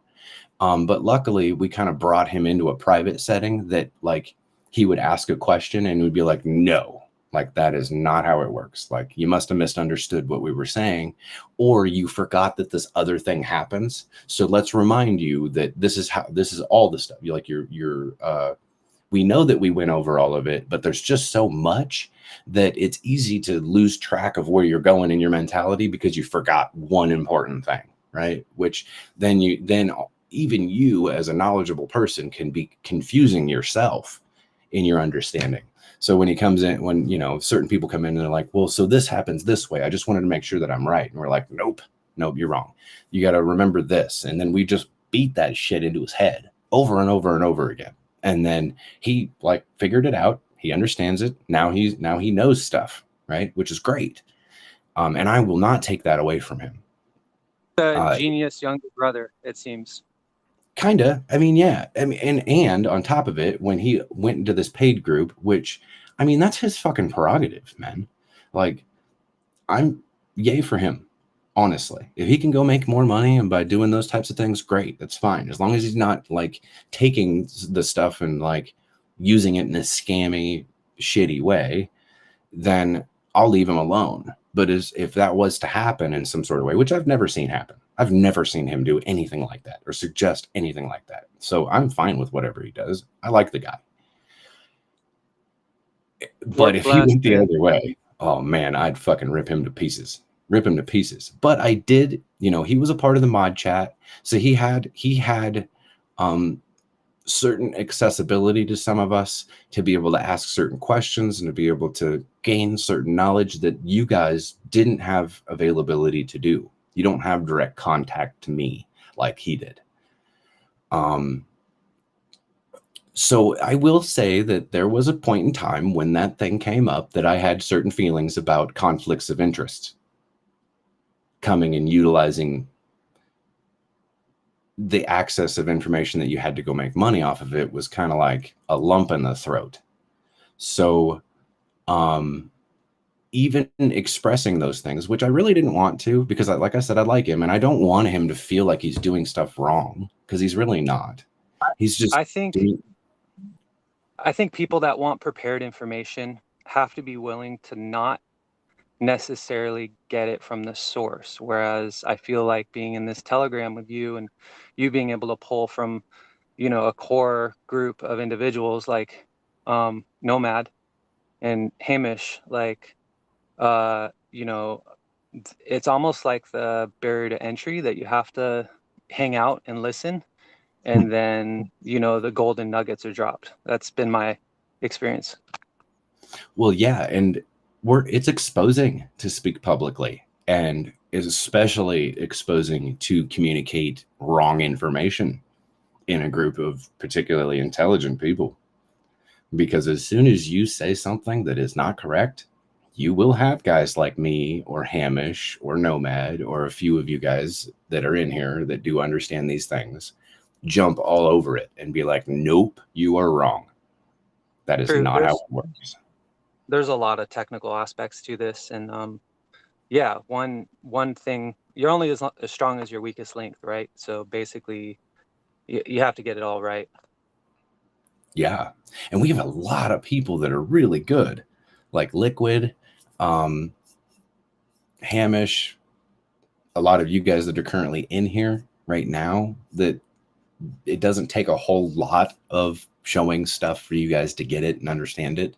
But I will tell you that, like, the majority of other people that are out there, even with some of the detailed explanations that we get into, it leaves them very lost and confused. And That's basically probably, why I couldn't sleep for a whole week, you know, because until I could make sense of it completely, like it was bugging me. And yeah, it was a lot to take in. It was like learning a different language in a way, but you know, obviously it's like a lot of things. Once you learn it and you look back, you're like, oh, actually, that was more simple than I thought. yeah, it really is. It really is pretty simple. Well, it's easy to say that. Okay, this is a motto that I usually tell people, which is, it almost seems like a smart ass comment, but everything is easy when you know what you're doing. Everything. Yeah, or if you gain the experience, that's true. Mhm. Yep. Yeah. So to have And somebody come over and be like, "Why are you having such a problem? This is easy." Be like, "Look here, son of a bitch. Like, it's easy for you because you know what you're doing. I do not know what I'm doing. So this is tough." And I get that. Yeah, you're right. You're right. I don't mean to diminish the challenge. Oh no, I don't think you are. I think sometimes I do. Right? Because I don't know where to start. I don't know who well, I guess I do. The best way to start is at the lowest level of mentality on it. The Well, lowest. I find the best level to start is at the level of comprehension of the people that you're talking to, because some people have more knowledge of the financial world with the banks, and they had their own business, so they had their own administration, so they're a bit uh, more experienced that way. I just ask questions. Do you know that the dollar is decoupled from gold? Do you know when it happened? Do you know the basics? That's where I start if the person doesn't show me the knowledge.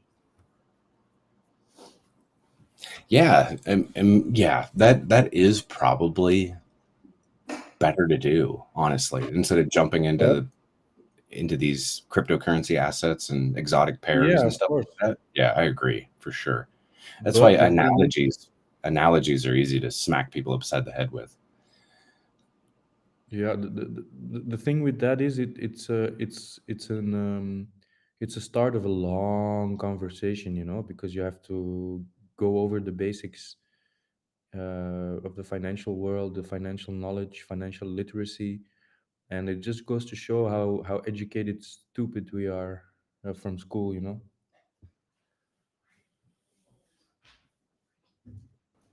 Man, I'll tell you what, that'd be kind of neat to have a educational course in a regular school setting to try to teach you some of these things before you even get out of high school. Like a requirement of how money works and how prices are derived in everything, not just I did crypto. at school. First, I wanted to learn languages, but then so I tried the highest. How do you know, the highest level of education, we call it here, and then you study Latin, but you get a lot of maths, and I wasn't very good at maths, but still I chose the commerce class, like businesses and stuff, and I could couple it with languages. But the only thing I learned from finance in school was just making bills, credit notas, debit notas, these kinds of things. I never learned about the true financial basics that are operating in our world. It's just crazy. Yeah, people like, oh, everything's based off of supply and demand. That sounds easy, but what Yeah. what is it? Like, what is all that? Like, it gets really like down in the weeds with how it all actually works. Especially now because they have derivatives and dividends and all sorts of other shit. when you go up to people and then you say, yeah, I'm staking my I have a savings account that gives me 38% per year, people are like, okay, that's a scam. I can see it on their faces sometimes. It's like, that's not possible. And a lot of people, they don't react, because if people react, fan, how is that possible? Then I know that they have some knowledge in the background of finances. But if they just say, okay, wow, then I know that they're not even very familiar with the 0.1% you get at the bank, or whatever it is. Yeah, something like that, 0.02 or something like that. It's crazy. Yeah. And how many people actually have CDs or have had one to know like what it is? Well, in my country, it's in Europe, it's quite normal to have a savings account and a checking account, or an account for daily use. I don't know how you call it. Yeah, but a certificate of deposit is like an investment in the bank held to a standard that you can't touch for a certain period of time of your choosing. There is no EES function on that. There's no emergency unstake, but yeah, there is in the bank. When you pay back your loan before the agreed date, or yeah, if you pull out, or if you repay a loan before the agreed date, you even get fined, because the bank assumes their investments across that time period. But I've heard in my country that that it's best to keep the agreement, and not pay off your loan too quickly, because you get fined for that. It's crazy. Yeah, I think I was speaking specifically about certificates of deposit, where it's more of an investment with the bank. $5,000 minimum, 5-year minimum sets your interest rate that you get back. Yeah. Maximum of like $150,000 at 30 years with the highest amount of interest rate that you can get back. It's a commitment that you've made with no available EES. Yeah. Yeah, But it's a having bit a loan, like, that's a contract thing that you'd have to figure out with them, which you can rewrite the contract and spit it back at them and have an agreement with them through their manager. You can do that, right? Be like, well, if I pay it off early, do I get penalized? Like what you were saying, you can work out an agreement where that isn't the case, but generally they won't even issue the loan if that was the case. But you have a better option, better availability of being able to do that with like a car loan as opposed to just a money loan. Yeah, so that's where my knowledge ends. I'm not that big of a bank customer. Never one. Yeah. Well, I mean, like if you're going to go buy a car, generally you don't have to be the middleman that does the work. Usually the salesman does all the calling. Like sometimes, I don't know if you've ever bought a car from a dealership, but sometimes you'll sit there for hours, even with good credit, while they call multiple banks just to see the best deal that they could possibly get, or just get somebody to bite the hook, right, in the first place.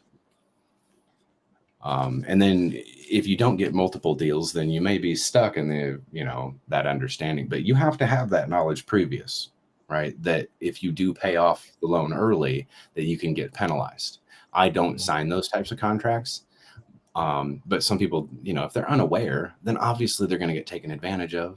Therefore, That's the biggest. Yes, sorry. Yeah. That's the Education biggest. is paramount to making sure you keep an advantage. Yeah, that's the biggest issue. A lot of people don't know alternatives. I've been trying to say to people, wait to buy a house now. Just wait a little bit, because the market's it's still going to crash. Imagine when interest rates or inflation goes way up and you can't repay your loan. I mean, people don't listen. They don't know alternatives, and that's a big problem. On the other end of that, like let's say that $1 million home you know, which is probably not that as big of a home right now as you would expect it would be. But let's say that you got it previous to the 3x run up, right? Where it was $333,000 when you purchased it 10, 15 years ago, and now it's worth a little over $1 million. Can you afford the taxes for that? Yeah, Because exactly. no, you can't. You absolutely can't. So you may have to remove yourself from the home and provide a renter of sorts that can afford those types of things, where you can just increase their taxes to cover, increase their rent payment to cover the taxes of the mortgage. Exactly. How many people know that for each percent of inflation, there's like, what was it, 30 million people that go back into poverty for every percent inflation rises? And people here, they just live on like normal. Okay, there is not, it's not normal that prices are going up for food this high, but they still just go ahead. So how how long can you stay silent? I mean, do you really have to be not able to buy food anymore, or do you really have to be evicted before people stand up? Yeah. Best case scenario, always try to live within your median of means. Well, cut your expenses. Yeah, Yep. that's been helping me a lot. Uh, Yep. Save more than you spend, of course. Even during the good times, Even during the make sure good that time. you keep Yeah, yourself in a respectful boundary. Yeah. yeah, of course. Point.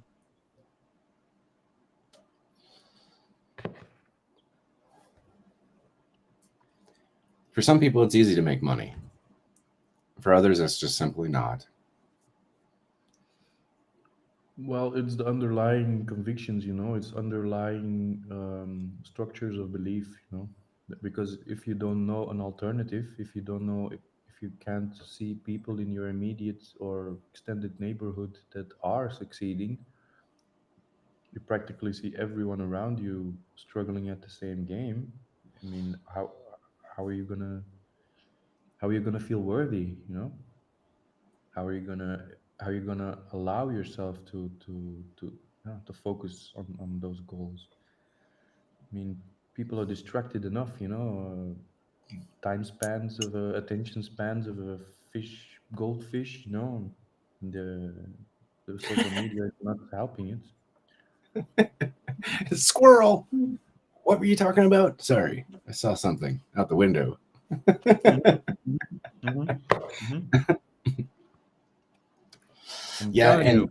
it's proven, right? It's proven what you just said, because the majority of people don't have assets or money, they have debt. Mhm. Depreciating assets Right. or liabilities, in other words. Yeah. And even the banks are doing the same thing, right? Like, you want proof of life of all the money that you have. They just move more money from one bank to another into that bank, and now you have been tricked into thinking that everything's okay when it's not. Well, when COVID started and the lockdown started, I was talking to someone, and then my dime fell, and I realized that the credit system is over. It's finished. The credit system is finished. It's finished. We're moving out of that now, and it's only been around for since the 1930s. Even within the 1930s, people would be ashamed to take out a loan. People would be ashamed to do that, where they wouldn't dare to take out a loan to loan money that they didn't have. It's a whole new concept. It wasn't here before the 1930s. the 1920s, the Wall Street crash. People were investing for the first time, like in the stock market, and then they lost everything. It wasn't normal before that time. It wasn't normal to go out and take a loan to buy a car, take a loan to go on vacation, take a loan to. Yeah. You know what bothered me about a lot of that stuff was the banks still continued to issue loans, Of course, even though they knew that this was a problem. they're throwing the loans to your head. My neighbor, she doesn't have work. She's in disability, so she has like a full pay.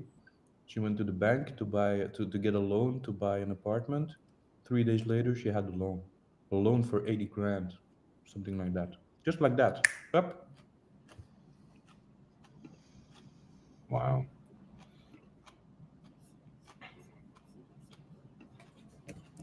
And then right before the lockdown started, me and my ex-girlfriend, we went to the bank because we wanted to start our own business, and she wanted to make a loan. She wanted to take out a loan for 50,000 euros. And I went over with her to the bank because she was insecure, and I was talking to the people from the bank, and I was just giving them a little bit of knowledge, like the banks are not solvent, they're in trouble themselves. And then the guy was looking at me like, "Are you a prepper?" I said, "No, I'm not really a prepper, but I know what's going on." So needless to say, we didn't take out that loan, and I'm very happy we didn't. Yeah. Yeah. I would say that previous to the Ukraine thing and with Russia, that if you were of the educational level to see things previous to them happening, that if you were investing in things like wheat, that you Yep. smashed it. You fucking killed it, Yep. because you can't get invested into wheat any longer. It's way too expensive. There's no way. Not until that war ends. My understanding is the majority of the world's wheat supply comes from Ukraine. Yeah, Ukraine, Hungary, those countries. Yep. Budapest, Hungary. Hungary is also very, very big exporter for this region. They're like one of the biggest exporters, even for a lot of countries that are further away. And those who want to be preppers, or those who are just mindful of having food during bad, hard times, that there's two products that you could hold that will give you that confidence, and that's rice and wheat. Rice does not hold as long as wheat does. It goes bad. Mm-hmm. Wheat stays good for long periods of time and takes less maintenance. Well, pretty much just keep it in a dry area, um, than even rice does. So for them to pick the one thing on the planet that is the best thing for you to have and just economically destroy the fuck out of it is it's kind of a sad thing to see. I see that, to not segue too far away from the conversation, but to exactly segue out of the conversation, I noticed that Gifford Ware is in the chat, and I kind of wanted to give him availability before he leaves, before he just bounces out, to speak, as I see that he is posting charts and graphs of Icosa discount prices for the B share at the moment, and would like to hand some available time to him if he would like. If he's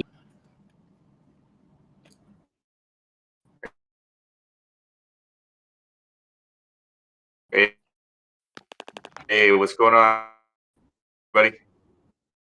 How you guys doing? Hey, Gifford, how Oh, you doing? Doing good. Just excited about this little discount, little mini pump in Hex.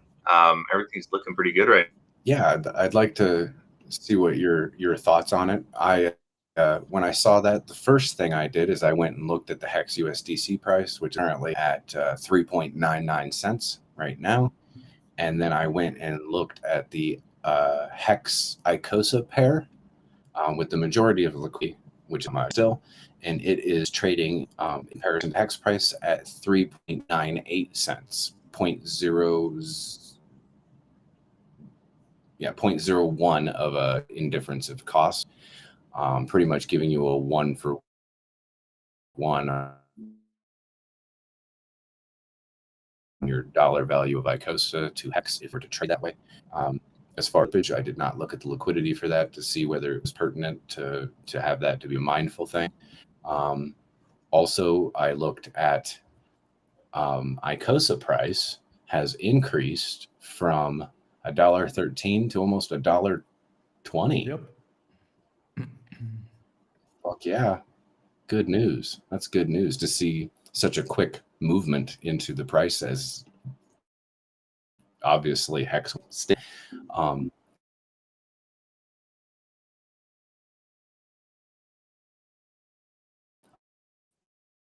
I'd like to see like Yeah, well, what like you key got after calculation, seeing some of these things happen.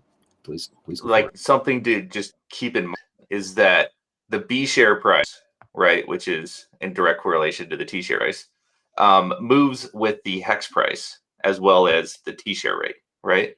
So the easiest way to calculate what the cost per T share is simply just taking the T share rate and multiply it by the hex price, and that will give you the cost of a T share. And then obviously you would divide that by 1,000 in order to get your price for a B share. So the interesting part is if you see a pump in hex, that's actually a pump in the B share rate as well, the price of a B share. And as you know, when it comes to Icosa, Icosa, its ceiling price has been chilling at a premium above the value of a B share. So as the T share rate ratchets up, that premium increases, percentage increases. So currently, what you're seeing is ceiling price, or you could call it the R price, is at about $1.33. So you're looking at about a 15% discount, anywhere between $1.18 to $1.20. And it seems to be that there is plenty of liquidity for that to get bought up into that $1.33 range.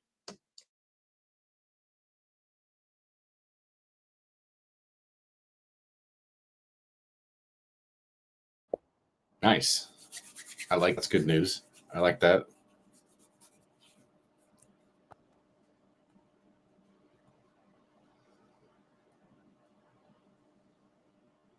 Yeah, I saw this chart a little earlier today. Where was it?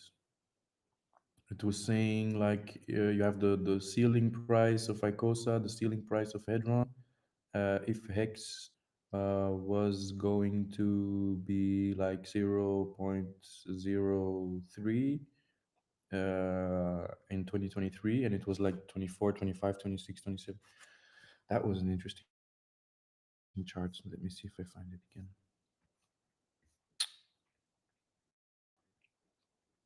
Where was that?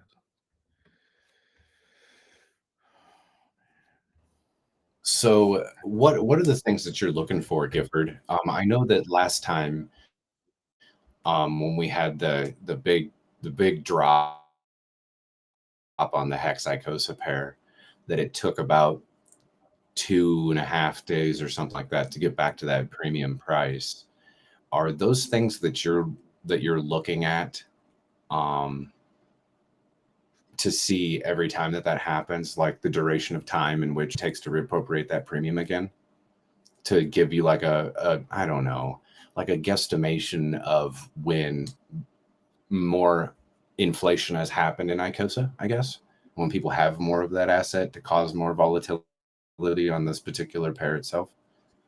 Yeah, absolutely.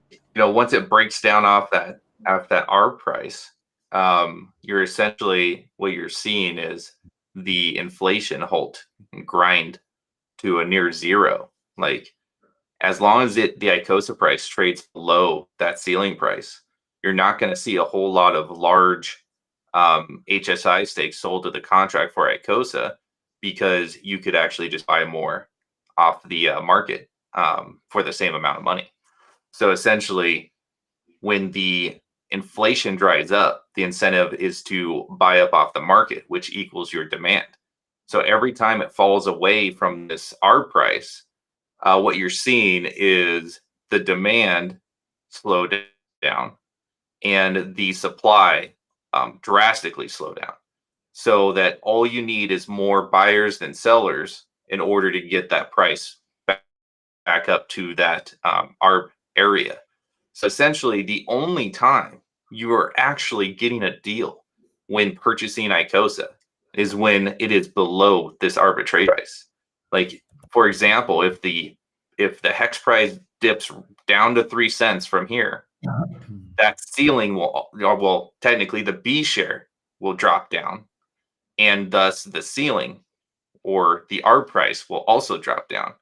So even though you're buying more Icosa than you could say today, you're actually not getting a good deal. You're actually just getting a fair deal.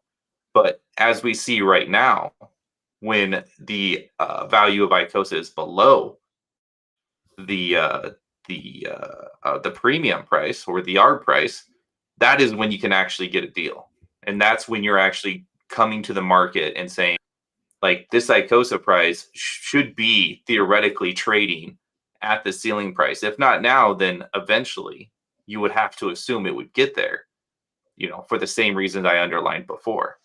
So finding times where you can actually buy Icosa on sale has been rare. We've only seen that one other time before where we've actually seen a legitimate discount on Icosa. And this seems to be forming up to be the second time. So we just got to wait and see.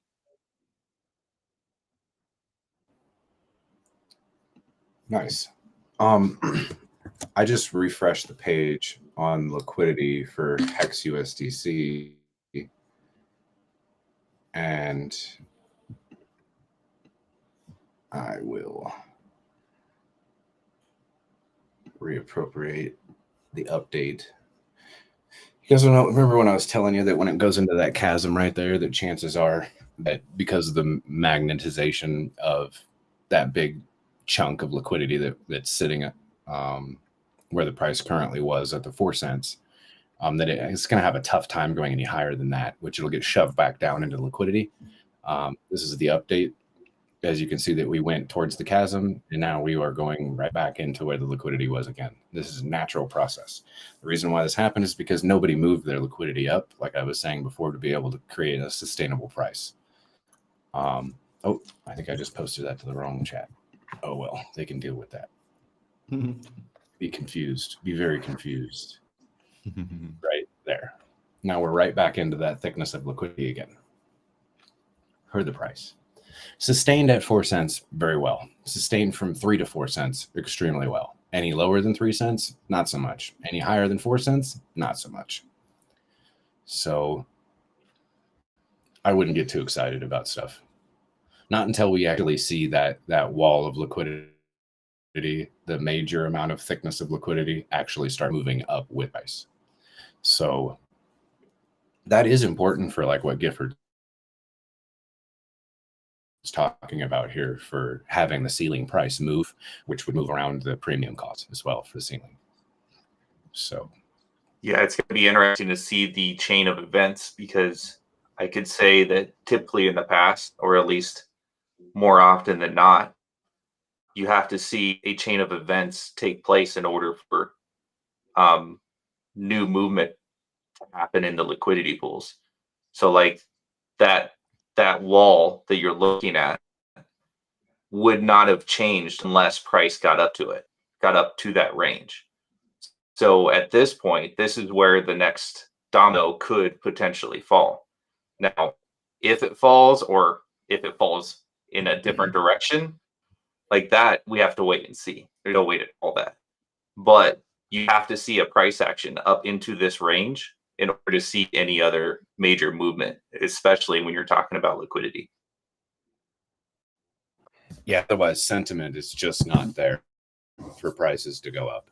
Yeah, it has to test those boundaries to get people to even think that it was appropriate to put assets at our cost at that time.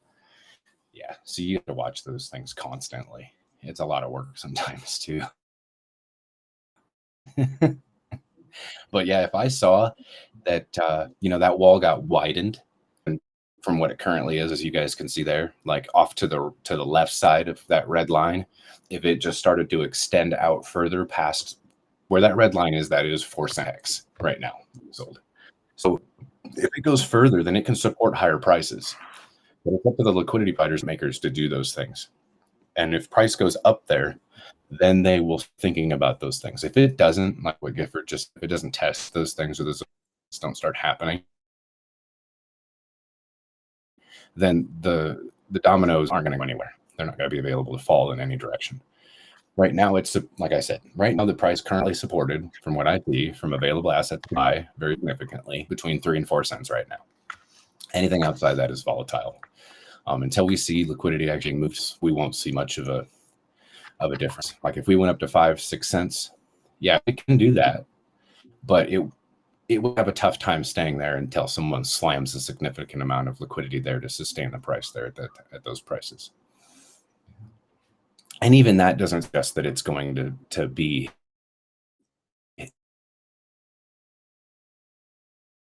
healthy sustainability, because people can just come and sell all the way back down to 3 cents again. And now that red line, even with liquidity being added through a higher price range, that red line will be all the way back on the right side of that wall there again, where now you have high volatility to the low side again.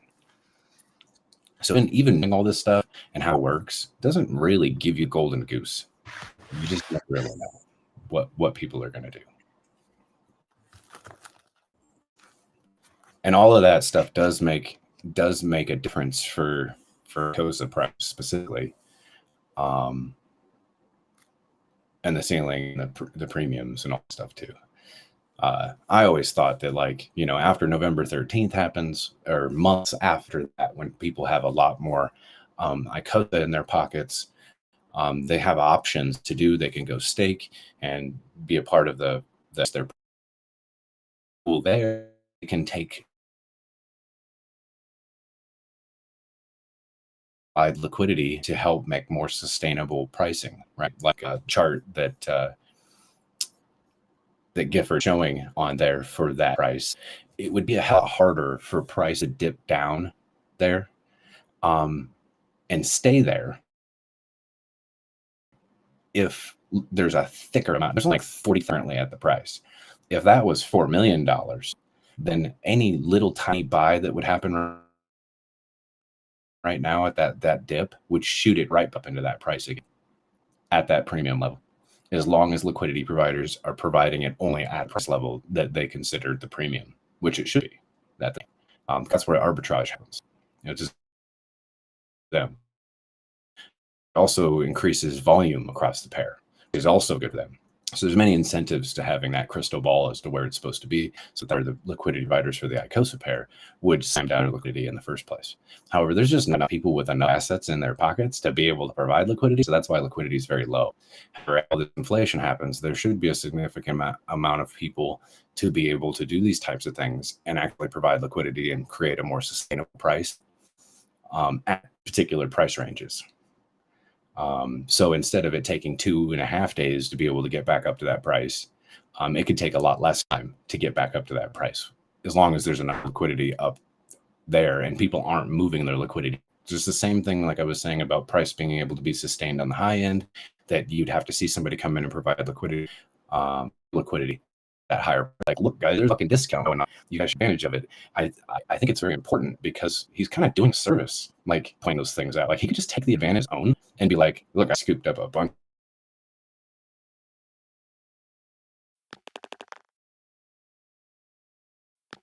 of this shit for cheap, and not telling anybody about it, and then that's fine for him. That edge.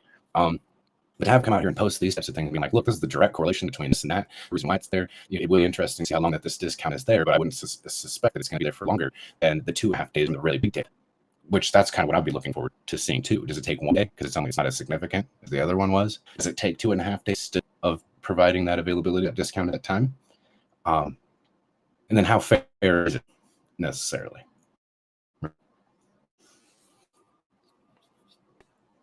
Yeah, the psychology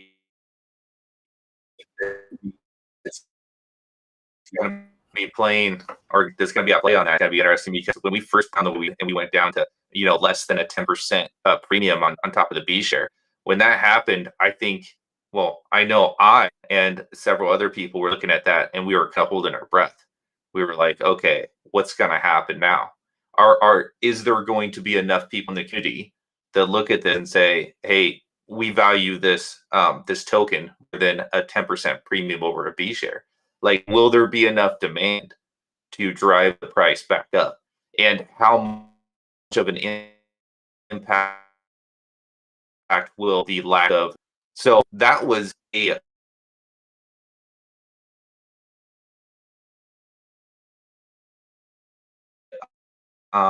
experimental time, that 2.5 days there. Like, when it did not get back to the R price within a few hours, that's when I started sweating. And I was like, what's going to happen here? This is interesting. And now that we saw it recover after about 2.5 days, like you said, once we saw that recover and we see that continue to do its thing and grind its way up and to the right, thanks to the T share rate ratcheting up and the R price holding it down, and it's just increasing its premium. You know, we if we go back to launch day, or in the first 10 days, I think, let's see, the first 2 weeks from launch, the lowest premium we saw a 21% premium over the share, right? And now we are looking at, as of last night, as of actually October 20th, it was 39% premium over the B share. So this premium just keeps going up, especially once the T share is up. So the point of the matter is now that we have data to look back on, and we can look back at that 40% dip on Icosa, or the the 20% premium that it lost, and we saw it recover. Does that help market sentiment? Does that trigger any sort of a quicker buy up in the ecosystem on the Icosa price, knowing that we have seen fail from the DR price dramatically, but we also watched it recover in a timely manner? Like, how will this play in the psychology going forward? That will be interesting as well.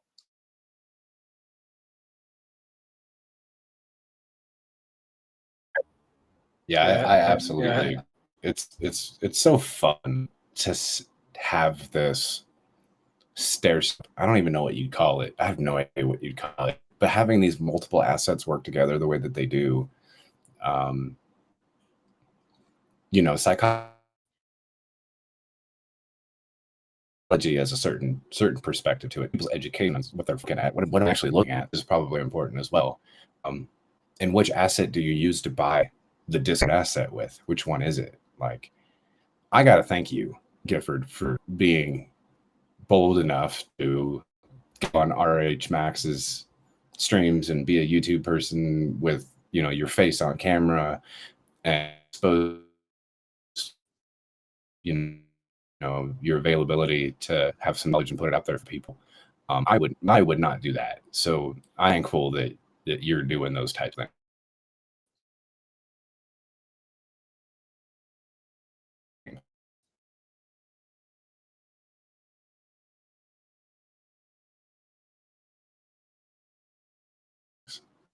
Like, a lot. You're welcome. We need more people for.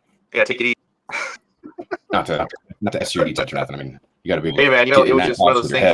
I had a similar mindset to yourself. I had no interest in being any sort of a public figure. Before I went in that first stream with Crypto Sloth, I mean, this was the Icosa launch day.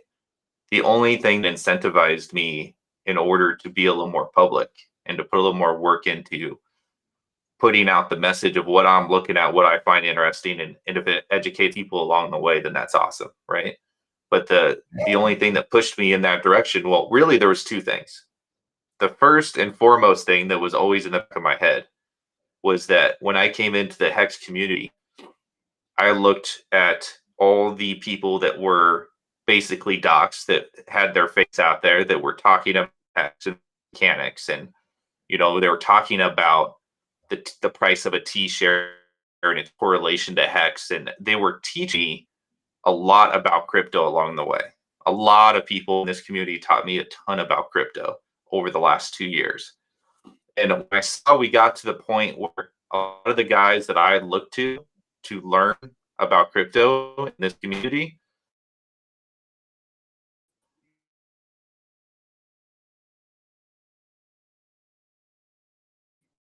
when I saw them struggle to make that leap of understanding Hedron, and I felt that a next man up mentality that needed to happen in my case, where we needed somebody to step up who is fortunate enough to be able to wrap their head around a lot of this stuff and hopefully be able to communicate it in a way that people can understand and that can provide visuals to help that along the way, because we always have to be aware that as crypto becomes more and more complex, that down the road I may be that guy who cannot get over the next mental hurdle of trying to understand what new system we'll see in maybe 5-10 years from now, and I will have to rely on the people that are listening to me now in order to help me along. Hopefully that makes sense, and I didn't ramble too much. No, I think that makes a lot of sense, because how often do you see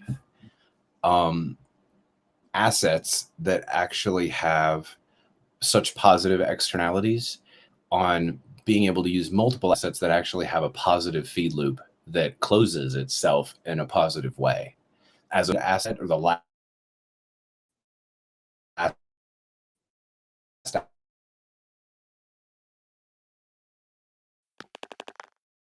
to the full circle is the dump coin, is generally how it would happen. But I think Alex has done a very good job as far as what we've seen with the current data, that incentivizes people not to dump that coin, to use it for utility and understanding with. But it's not simple to understand what a positive feedback loop actually is, because there generally isn't any that actually work very well. And with the buyback function giving you something to do with your HSIs, to receive a potential availability at higher rewards for doing such things, creates the, in my opinion, the full circle loop back in, where Hex is the gas that's the motor going in these other assets, not riding the coattails, because there's always ceiling levels where it suggests that you go back and buy Hex again. The assets that were built on top are not attempting to extract value from the underlying primary asset. Its purpose is to direct you back to that underlying asset at all regard. There's no hyper price movements that are going to cause for one to take over and be the king, right? And let's say, what is the survivability of the other asset if the underlying asset tanks, which is probably not the sentiment of communication that us as Mexican ecosystem participants like to have those type of conversations. That generally don't. But I'm starting to think that it would provide you more opportunity to get you more of the other assets if Hex price did go down. It would bring the ceiling prices to this arbitrary moment that all of a sudden you can't involve these other ones, because the price arbitrary moment that it tells you to go buy Hex. And because of buying Hex, that you're going to be able to take advantage of extracting value through all these other means, where it'll balance themselves out, causing for level pressure of each individual token as these processes happen, causing for buy pressure to happen on underlying asset anyway, no matter where the price goes. If the price of Hedron and Icosa go crazy, then it'll push Hex price up. If the Hex price goes down, the other two is a cushion for you to be direct back to that one and incentivize you to start buying the underlying asset again. That is a successful, in my opinion, is a successful feedback loop of positivity. You don't see that ever happen. And I don't think it's really hard for people to wrap their heads around about how it works, because there's a lot of talk about arbitrage in Icosa, because it immediately came at that ceiling price where on day one, arbitrage was happening. People were able to extract value directly out of it immediately. And Hedron, not so much, because it had to have a different type of token supply dynamic where it went back to day one Hex. I mean, there was a lot of people that had a lot of stakes. So fortunately for the people that had stakes from that period of time when Hedron launched, Unfortunately for those who only had like 1 year stakes or less than, or they weren't aware when they ended their stakes before Hedron launched, they lost all of their mintability of having any Hedron. There was zero inflation being incurred by them, any of the T shares that they currently gathered for that period of time. And it still happens today. I saw some big hexagons, they're putting labels on their keyboards that tell them, don't forget to mint your Hedron. Big. That's a thing. And also, of the underlying asset, founder of the token, maybe doesn't promote assets, but at least supports it. You know that he supports it because even he understands what's happening there with that feedback loop of what Alex has created. So yeah, it's very important that we have people that are, data analysts that are driving more information for people to be able to look at, information that makes sense for people, and then YouTube personalities that are exposing themselves to a public that they don't even know who they're exposing themselves to. That could be particularly dangerous in your mindset, and we need people to do those types of things. So yeah, greatly appreciate everything that all of you guys do, and hope for more good things to come for sure. Absolutely. Can I ask you a question? Yeah, of course I don't have to ask, but how to Gifford and to you, executioner, what do you think most important data to look at to derive some good conclusions?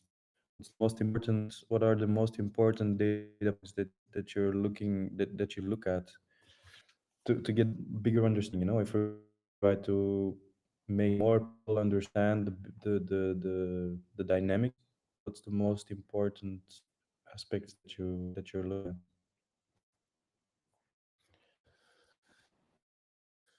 I probably say knowing the same price they're at point value is probably one of the more important things that you should wrap your head around. Then you'll start to understand how it all works and why it's built the way that it is. And okay, go ahead. Yeah, I'm sorry. No, it's only been 2 weeks since I discovered for myself that I look at different pairs like Hedron Icosa or Hex Icosa or PLD Hedron. So I only found the pair chart for Pulse Doge and Pulse Doge and Hedron, for example. Because I was looking most of the time at the price of Hex in relation to ETH, but I didn't have the intuition to go look at the pairs like Hedron, or Hex, Cosa, or all these kinds of things. So that's a new development for me. I'm still wrapping my mind around that.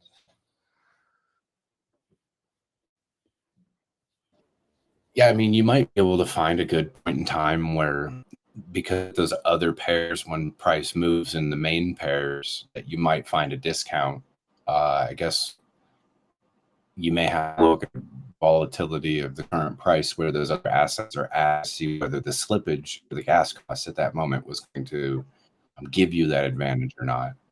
But yeah, if you're holding on to those other assets and speculating on what you can and can't do with it, yeah, you might be able to find a particularly good moment in time where you're able to get more assets from just having the other one available to use across other pairs.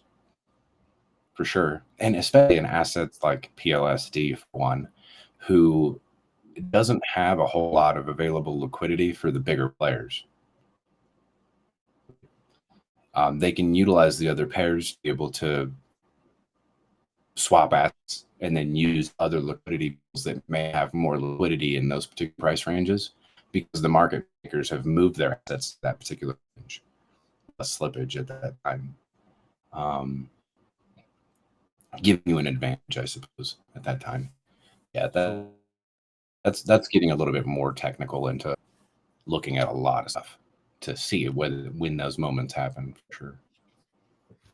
So first of all, I'd like to say that when I speak to people, I ask them to read the website. Go to hedron.pro and just read the website. It takes 5 minutes. 10 minutes maximum if you read really slowly. To get the basic tokenomics down for the different tokens. And then maybe also what I want to know and what I want to learn more about now is how to follow liquidity in general for all the different coins and see how the ecosystem, how the puzzle pieces are falling together in practice. Because I'm setting a plan, setting up the loop, like buy hex with mint hedron, and then stake the hedron, get the Icosa, and then stake the Icosa, and then we're gonna get Pulse Bitcoin in the future, as I understand. But also in the future, Pulse and Pulse X are going to come out with different staking abilities or liquidity providing. So if I make a loop right now, in theory, and I start to work at it, uh, then I realized, oh shit, yeah, true. Pulse and Pulse X are also going to come into play, and I'm also going to be able to stake it, even one-sided, provide liquidity or whatever. And I'm just brainstorming with myself, to find an optimal strategy to use. And it's very interesting to watch people on YouTube talk about their strategies, because you have videos like the best strategy, the ultimate strategy. I really like to hear people's thoughts on how they construct the construct the loop, the feedback system or uh, and I how have can we a do this question. together? Of course. Oh, I apologize. I didn't mean to interrupt you, brother. I thought you were kind No, of we're at a lull finished. there. Okay. Loaded. So what is? I just found out that the Hedron is going to have staking, and I apologize. I just came in. I apologize. If you've already spoken about this in length. Anybody just give an elevator pitch as to why, like what's going to be the effect, the overall effect, or the immediate and long term effect of that coming into being? How's that going to affect the ecosystem, staking Hedron? How do you think it's going to? How do you think it's going to affect the ecosystem? That's maybe a good Well, I question to think see it's where gonna. we're I at. think it's price. I think it's go up. But I'm just curious as to how. Yeah, I'm just curious. Well, basically, I just want to see what the executioner or any of the other big brands, like what's the one sentence, you know, response to that news. Well, I think direct understanding of staking for any asset is to lower sell pressure. Lower sell pressure provides more confidence for the markets. Yeah, and to keep liquidity Okay. in. Yep. Getting into the liquidity and people providing assets and supports price being at certain ranges and things like that gets a little more complicated. But I mean, as we go and we have data, we can provide the types of things in these types of chats, or even in like for where maybe even having the availability of doing some of those things on a YouTube channel or something like that. Like is my understanding, even this channel right now live YouTube. So maybe I know that sometimes these chats go for a very long time, and it's tough to listen. A lot of time to sit there and listen to a 5-hour-long chat and go back to nitpicking through what we were talking about, because sometimes we aren't always just talking about what you want to hear. We're talking about markets and macro ecosystem, talking with other people from other countries, what their sentiment is, what they see, and I don't know, maybe if we can get timestamp thing on those types of stuff that would be like, right now they're talking about liquidity for multiple assets, Hex and Hedron and Icosa. At this point in time, might be relevant to having people come to that and just looking at that. It doesn't really incentivize the YouTuber that's doing it, because it's probably better for have more engagement, people listening all the way through the entirety of the whole thing, liking, subscribing, and promoting it to other people who have them come in and look at it, which is the reason why YouTubers do their things in the first place.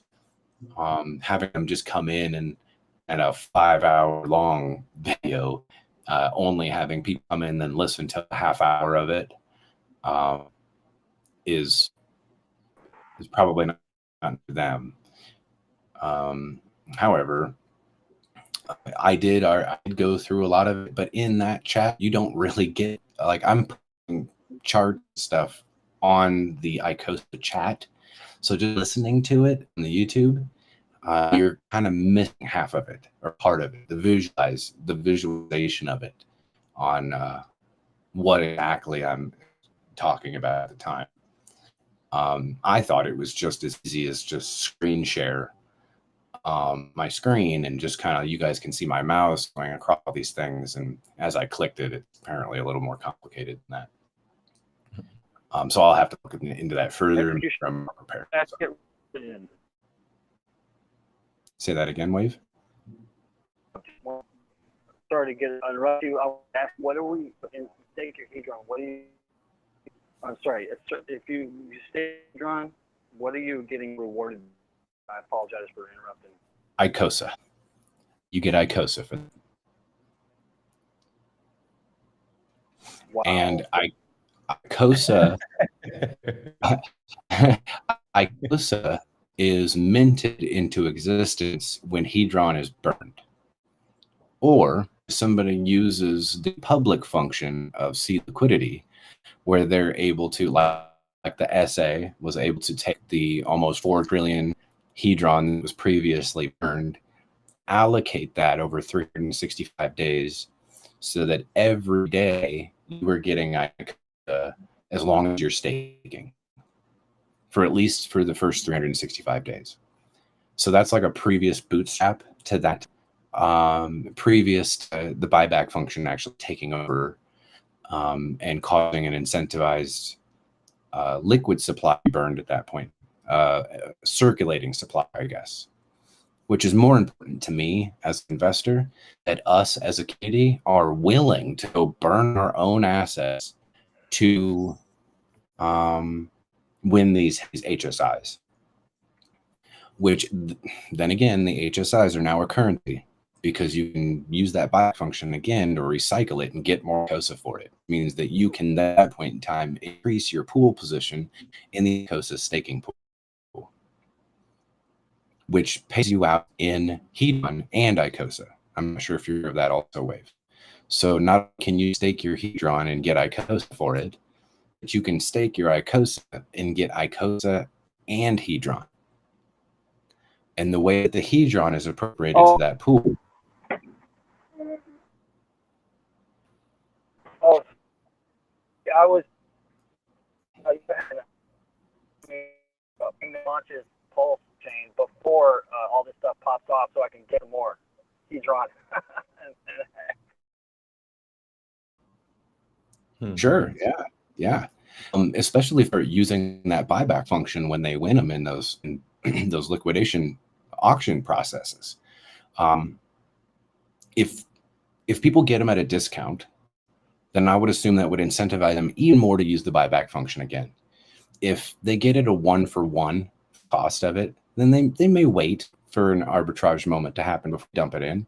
So I would be keeping a close eye on watching those things as they develop, because that's where the Hedron yield comes from in the Icosa staking pool. Because as soon as you use the buyback function and you sell it to the Icosa contract, the Icosa contract immediately borrows the entire amount that's available for it to borrow of Hedron and pays it to the staking pool. and then lets it get liquidated 90 days later. So it doesn't make a payment on any of the borrow that it took because it's just a contract. It's not a real person. It Can I doesn't ask you give a another fuck. question real quick? Oh, And sorry. Go ahead. yeah, no, go. If you think that you got it, then go ahead and ask Yeah. your question. Well, there was a tool. Okay, so there's this this website records a lot of these conversations called Obscure Crypto Gems, and there was a tool. I didn't actually look at it, but there's a new tool that's out. It's like a dashboard that people are looking at. Do you know what that is? I don't know. You might be talking I'll about the find- calculators. Maybe a calculator. Yeah, I never. You know what? Skip that. I'll find it later. We have a calculator in the chat. If you hit !calc, CALC, then there is a calculator that's in a Google document that will be able to tell you. It pretty much tells you either go buy Icosa or go back. It tells you what the advantage is. That is if the guy that created the Google page, which is Nomad Shandy, for that particular one, has updated the share rate. He does his best. It doesn't always happen unless you hound him and tell him get on there and update it so people can continue to do it. And there's more and more people that are utilizing those things. But I think that there's other people who have calculators too, like Maxim. What the heck is his? You get help me out, guys. What's his page? Maxim Broadcast. yeah. Maxim Broadcast. He has a page on his page that has a calculator on it too that pretty much has the same thing. And I think he always keeps up with that stuff because he's always updating his information for people to see. So that's a good thing to use too. And I think that's what you're talking about. I could be wrong, but if you find it, post it. Let me see it.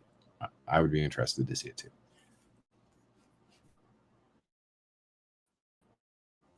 Will do. Thank you.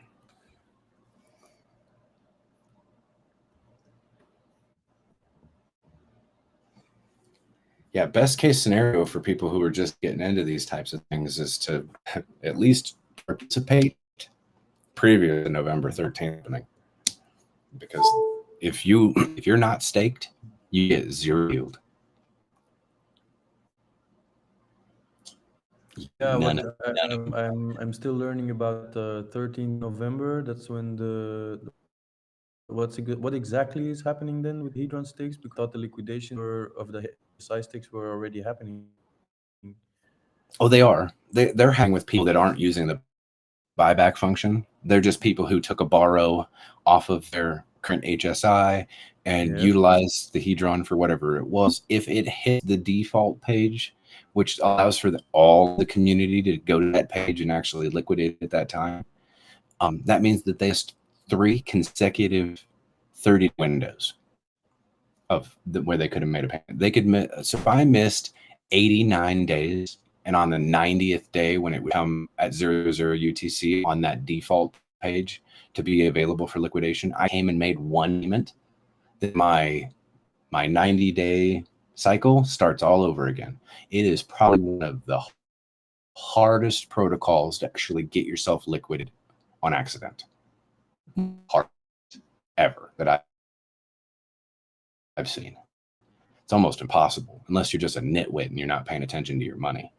Or you did it intentionally on purpose. Now, the reason why that would be, I could speculate all sorts of, but I'd rather not. So with the launch of Icosa, we haven't had 90 days yet. And it takes 90 days because, like I said, you have to miss 3 consecutive 30-day windows for it to actually hit the default to the availability of community to come and default that first minimum bid that puts it into the liquidation category where people actually start bidding and have a bidding war against each other, or not. That person gets a very cheap stake for not much money. I think $300 worth of hex, which is about a T-share. Actually, it's probably more than that now that this went up, but we'll just stay with the same thing that I've been saying for the last month or so. $300, one T-share, $300 is about 20 some odd dollars with a Hedron at its minimum bid. And I'll tell you what, I would strike on that one. If I was able to win it, I'd be so damn happy that I'd probably use it in the buyback function again, get $300 worth of Icosa of it for the liquidity, and then increase my position in the pool or go sell it or whatever the situation would probably add it to my pool position, gaining more Icosa every day, because I am aware that there's a lot of people out there that says pulse chain this and pulse chain that. They're in my opinion, they're a bunch of idiots that don't know what the fuck they're talking about. But I do believe, you can call me an idiot later if it never happens, but I do believe that pulse chain is coming. And having the ability of copying all my assets over there, if I'm getting 30 Icosa a day from my staking protocol, getting $40 a day, it's pretty good. Could be more as long as the price goes up, but now it's going to get double. I could be making $80 a day, potentially, not necessarily. We all understand the logistics of everything starts at zero, whatever. Right? Starting liquidity across the two pairs when it's bridge, more than likely you have parity. And the only assets that I see have an incentive to create parity the quickest, I have to say, be Hex. Number one, considering the majority of all the volume of the people that are going there are involved in it. And Hedron. Hedron, because in comparison to being a hexagon, you probably stake it and use the protocol if you're, meaning get on set, meaning have liquidity on one side of the bridge to be able to provide it on the other, to be able to get incentive. I don't know, if they were at parity, you're making fee for free, no risk, because the prices will move together. As long as there's only, you're making free money with no risk and permanent loss on your pairs. So, me as a liquidity provider, I find that quite incentivizing over a certain period of time. When I see that those things are starting to happen, the more that people start doing it, the more confidence you have that those things will continue to keep happening. So, I mean, there's so many things I think of as the reasons why you'd make these moves in this ecosystem that we're currently in. Executioner, do you subscribe to this belief that front runs Bitcoin by a couple of months in terms of price action? So if the bottom is in X is moving up 13%, is that a sign? Do you think is that a sign that basically the bottom is in? No. We're heading up now. I would say that's probably a really fine line that I would not walk on. No, that's a bit far. Yeah.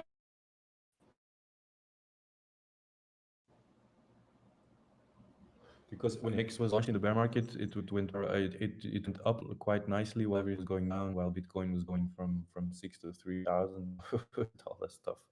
That was even before Hex. No, there's been clear times when Bitcoin and Ethereum and the ones of system were going down and Hex was going up. I mean, very clearly, they were totally uncorrelated at times. Now it seems very much more correlated with coin for the moment. But that's because of liquidity, probably, yeah, because of the USDC and the whole stablecoin thing. Because the stable coins are the biggest chunk, whole crypto space again. So like Richard says, the his reason he came up with that pairs move together, like coins move together.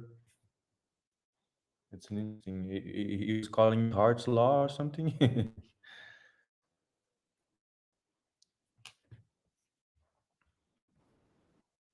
There might be some truth to that in a certain respect, but yeah, I buy it completely.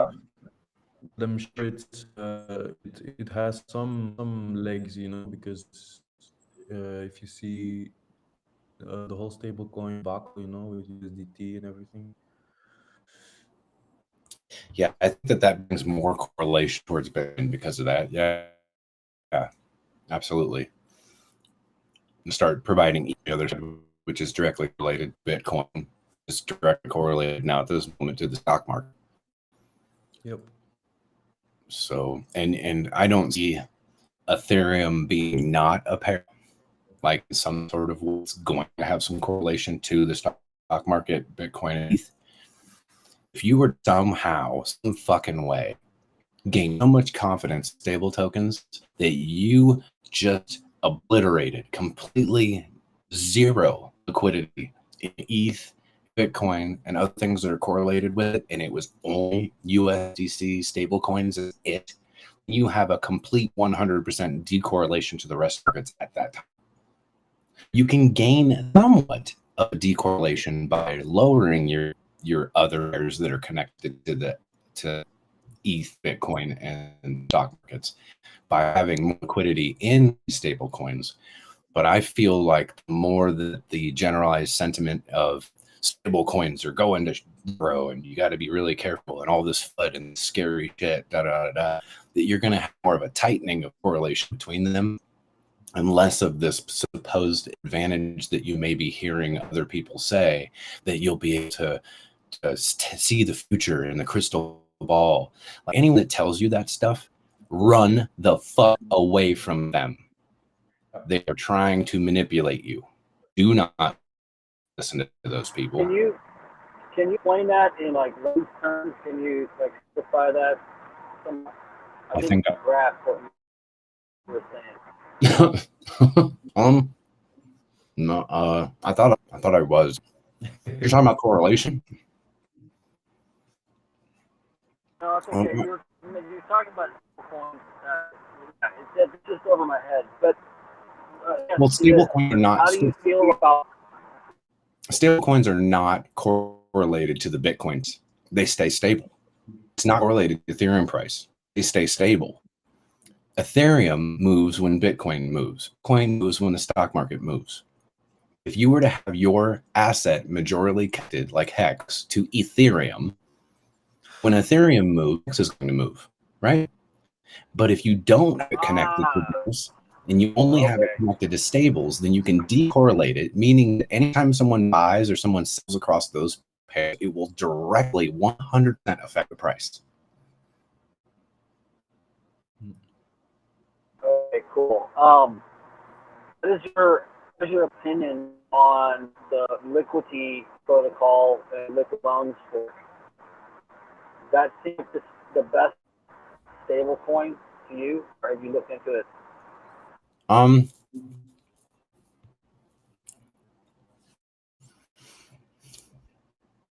don't know. I don't want to go there. I'm sorry. No worries. Yeah, this is Icosa. I forgot. Icosa, thanks. Well, no, I mean, it's not really that. It's just like I haven't looked into it enough to give a well-rounded, informed like opinion on it. Otherwise, I would, dude. Like, even though we're in the chat, I would answer your question, but I don't want to. I'm not the type to bullshit you, so I'm not going to bullshit you, I guess is what I'm saying. No, I appreciate that, but I respect your knowledge. So I'm just curious. So I ask out every big brain, fine. Like, what do you think about this? The opinion I get, the more strength I can have a conviction in the actual protocol. Absolutely, I agree. Maybe somebody else in this chat, because like this chat does have a particular amount of very knowledgeable people, might be able to weigh in on something like that. I just simply don't know. I don't follow. I like Jesse and the stuff that he's done, but I like, dude, I have his phone number. If I want to know those things, I just call him. You know what I mean? Like. Yeah, no, for sure. He's the reason. Yeah, he explained it one time really in depth, and it's yeah, I'm pretty confident in it. It's like he calls it the unbreakable stablecoin, and I think that's why liquid loans came about. And liquid loans, in theory, will really reduce the sell pressure on Pulse Chain or PLS, in theory, because basically it enables people not have to sell their coins, but and take out loans against them in an unbreakable type of protocol. But anyway, I'm not really sure. Okay, so like, in my understanding, the potential with at least how Pulse Chain, everything that we knew Pulse Chain was going to be up until recently, when we've had this understanding that there was going to be some changes that were made, which none of that has really been put out, like what these potential changes are actually going to be. So we can only just speculate. So we're just kind of blowing smoke around a little bit.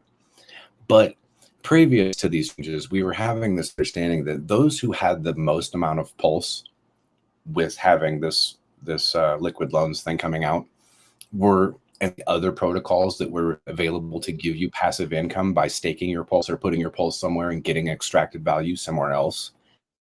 Then you were going to have those particular people were going to literally have infinite money printers. And I think people were fudding about Richard and him having this availability of having this infinite money printer. And not just him, but other giant people that are in the ecosystem also would have that as well. Being the largest portion holders of the pool available to you would be something that would be very incentivized for them to have and maybe even taking advantage of it. That might be part of the reasons why Pulse Chain is actually changing some things. So that shit can't happen. So it Maybe. can or cannot. So it cannot. Interesting. I don't quite understand. So the whales don't take advantage of liquid loans, or they don't take advantage of the system or something. Sure. What do you mean? I'm a little bit slow to catch these things. Once I do, I'm good, but that takes me a minute. I didn't fall across this mentality myself. I don't know if you know who RA is. I think you do know who RA is because I think he speaks in some of the groups that you fall into. Yeah. So since you do know that, if you want more detailed, in-depth information on what I had just said, please go ask him because he will be more than happy to tell you all about it. He's the one that brought me in a side chat and was telling me some information about it. Okay. Even I didn't understand. What should I? How would I phrase that question? Ask him. Okay, just be blunt. Like how is Richard Hart? How would Richard Hart be available to use liquid loans as an infinite money printer? And he'll just go into it. Okay. Gotcha. Yeah, and then you can extrapolate Well, if that. he's able to use it that way, even like sharks and dolphins. That's what I'm saying. The reason I'm excited about it is because if Pulse Chain performs like a layer one usually does, it's going to be good for pretty much anybody who wants to use the protocol, right? Would it somehow negatively affect other smaller bags? I don't know. Since it doesn't exist, it's hard to tell what the negative implications can be through. Okay, so we could say Richard Hart doesn't sell his stats. So if he had the availability of having this infinite money printer, then he'd be able to print up any amount of money and then dump it back into the system, causing for a positive feedback loop of price go up. Especially if he has assets to provide liquidity on even a V2 pair, continue for those prices to continue to keep having sustainability at those higher price ranges. That's a positive thing, right? When it gets into the negative sides of it, it's like, what can they do with all this available money? I don't know. There's like so many FUD routes that people can take with those types of things. I'm surprised it hasn't actually happened. But I through talking to RA, like the way that he talks about it, like he like laughs going, I am so getting into liquid loans because of this. Like he only sees positives because of these types of things. So I like to talk to him and maybe you can extrapolate like, well, what would possible negative things maybe possibly be? But then even he would be spinning his wheels on I'm not really sure because we haven't seen it. We don't know. Like there's this possibility, that one, whatever it may be, but you'll never really know what will happen. So that's like kind of the dangerous thing about talking about stuff like that. Yeah. But I can see why if you're a gentleman that has money, has a significant amount of money and makes a lot of investments, would be interested in all those types of things. So like I said, he's probably one that you'd want to go talk to. Cool. I appreciate that. No problem.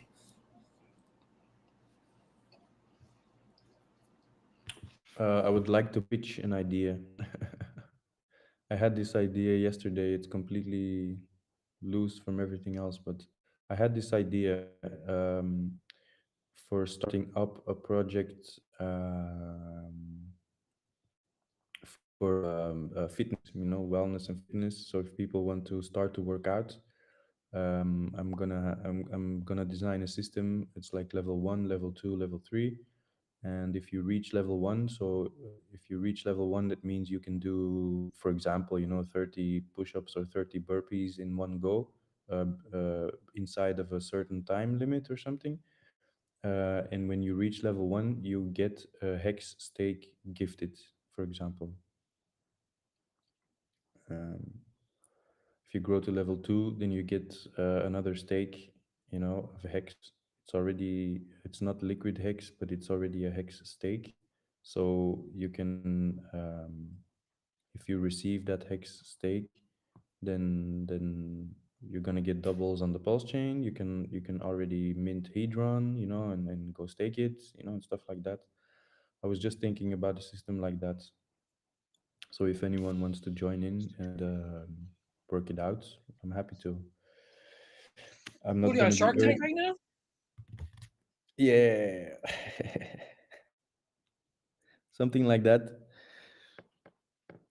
No, first I was thinking about another token, but another coin is a bit too Oh, much. So yesterday I was thinking, why don't I just if you get an entrance fee, a one-time entrance fee of $5, or something, symbolic $5, then there's a small pool of finances to make stakes with and to hand them out, something like that. It doesn't have to be a token that yeah, because I was thinking, the coin doesn't have to go up in price. It's just an incentive token to start to work out, and why not use Hex or Hedron or Icosa even, for that.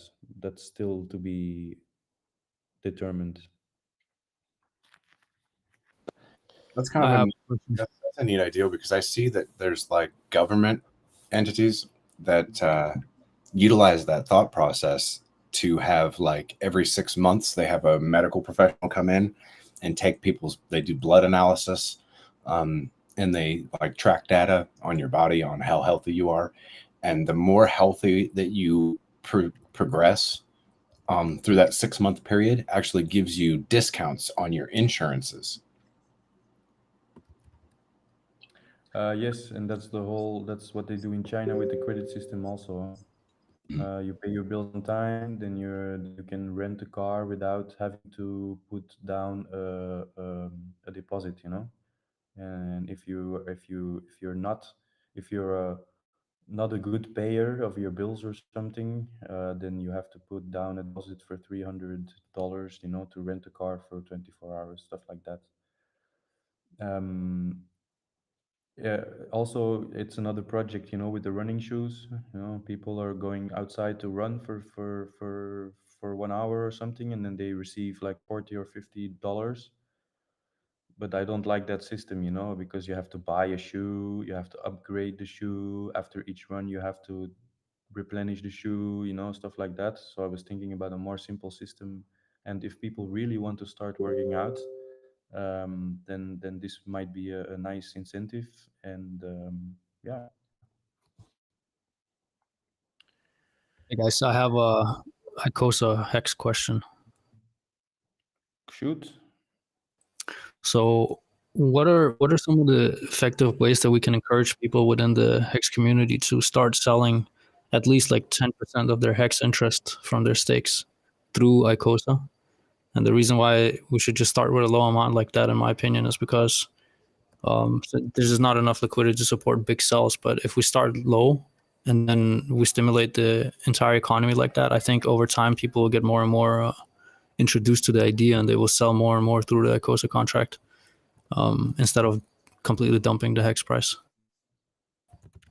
Obviously, this is going to take some time, but I was just wondering if anyone has some ideas to how we could like accelerate the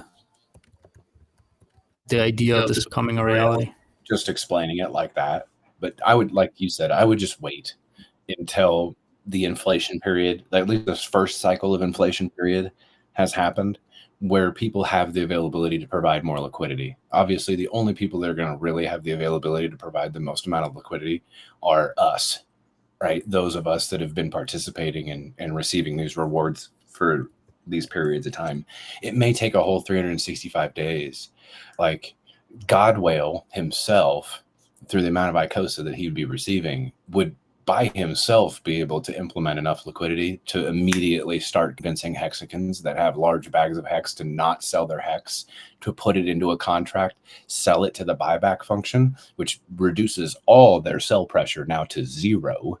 And then they could utilize the Icosa side of the liquidity to be able to get out in that way, right? Or maybe sell some of their hex on the hex pair, which would make a small candle.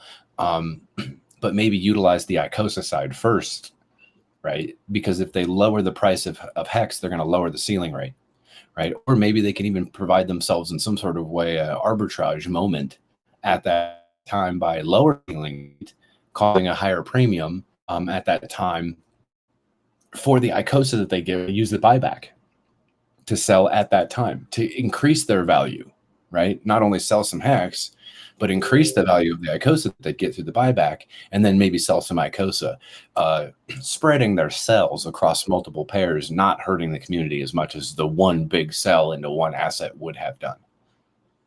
But until we have more liquidity in those pairs, then it just doesn't make sense to really kind of promote those types of things. But let people know that will happen eventually. Yeah. I was just thinking about like if people could just like get introduced to the idea and just having like 5% less sell pressure or 10% less sell pressure across the entire community, that's a really good start. Unfortunately, we have a lot of hexicans that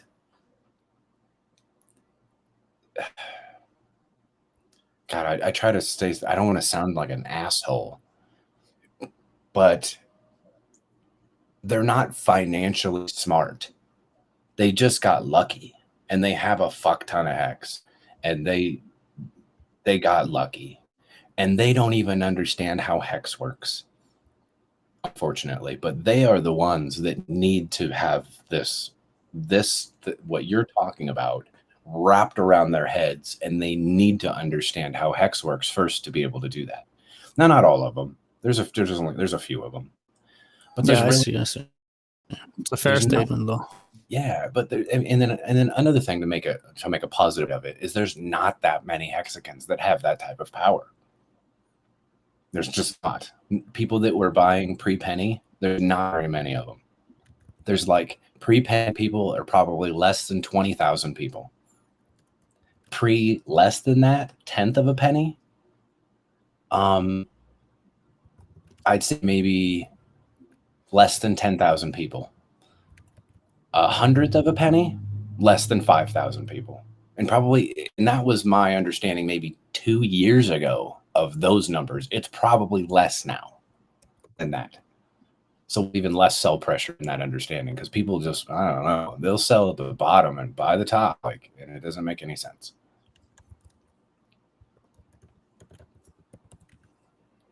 Yeah, I think you're right with regards to waiting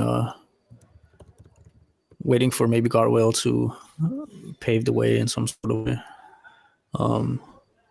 But yeah, overall, dude, so bullish for Hex. Can you imagine like never selling Hex and just having all the interest just being restaked into an HI and then having stimulate like the Hedron itself, like the auctions, like just overall insanely how bullish it is.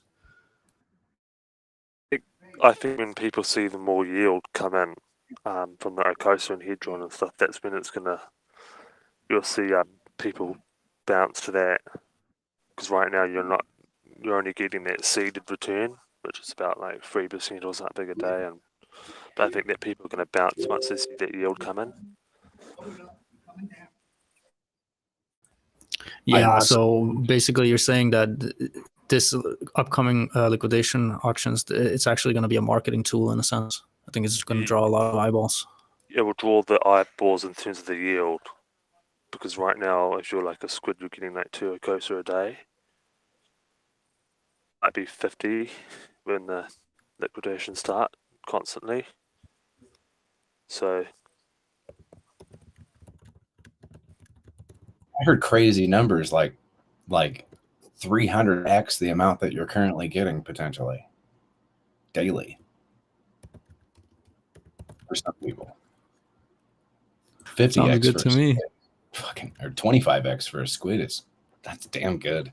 That's really good. And I think that there's always going to be people who aren't as knowledgeable as those who keep up with these types of things. That just like hexagons, that like I say, they're not financially inept. Their aptitude to finances just isn't there. They just got lucky. They don't know when to do stuff or how to do stuff or gain an advantage with the stuff that they currently have. So they just move whenever the hell they move. Like that's gonna be. Those hexagons also have hedron, so they're obviously hedronians that are going to do them stupid shit, and Icosa people are going to do the same, have the same situations where those of us that are keeping up with it, that do have the knowledge on when there is an advantage and when there's not, will utilize the lack of education of the others to our own advantage at those times. I think that's what interests a lot of you guys that are currently here now. So that way, when those things do happen, that you're not left in the dust as to, oh my God, why did all these things just happen? Why did price go this way and that way and all these other things? Why are liquidity providers here and there and all over here, right? Like what is going on? You guys will just know that, like, yep, exactly what they said is exactly what's going on. Thank God I was paying attention, because now it makes sense to me.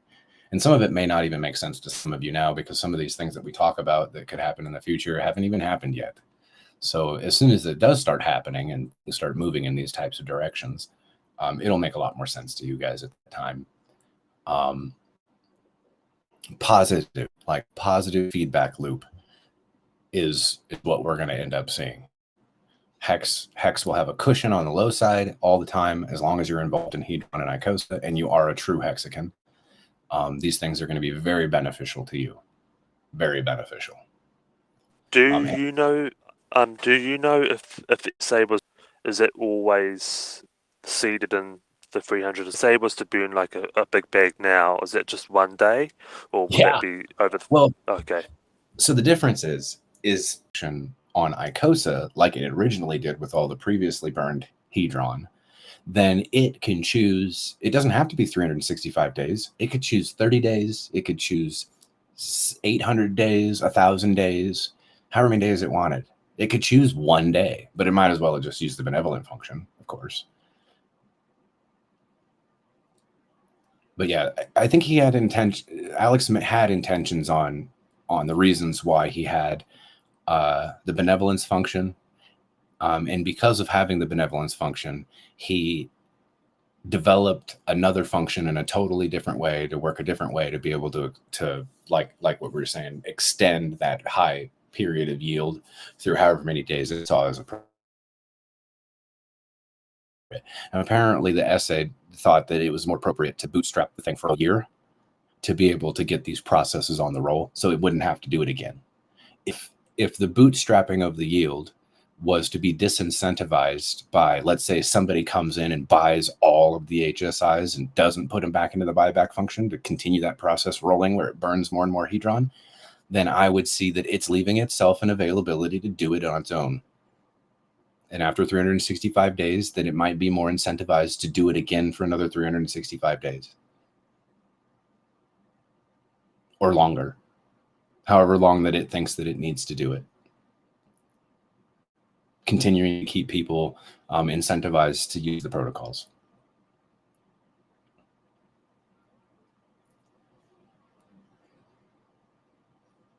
So it has like two different ways of feeding the system. Is like one is like in a sustained, predictable, consistent manner, and the other way is just like a big like burst fire. If you understand what I'm saying.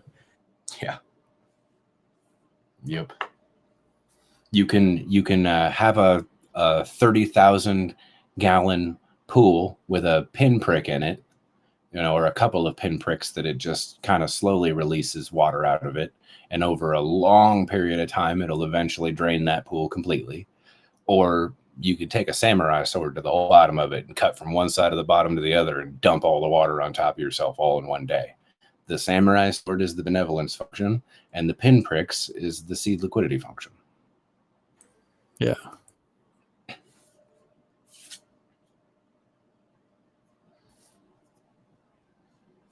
But yeah, I expressed that one day while in the chat to the folks that were in there listening at the time, that wouldn't it be insane?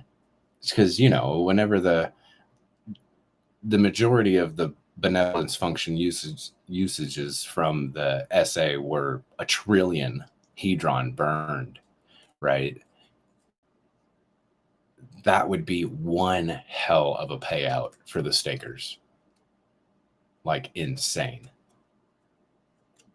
For that one day. And having these liquidations happen is kind of the same thing, but almost in a bigger way. Because you could have more than 1 trillion burned throughout the process of all these HSIs being liquidated. Well more than 1 trillion for sure. Yeah, you said 6 trillion the other day. Yep. Yeah, somewhere between 1 and 14% of the supply just in the first cycle of waiting this 90 days. And we were coming up with those numbers only like less than 10 days in.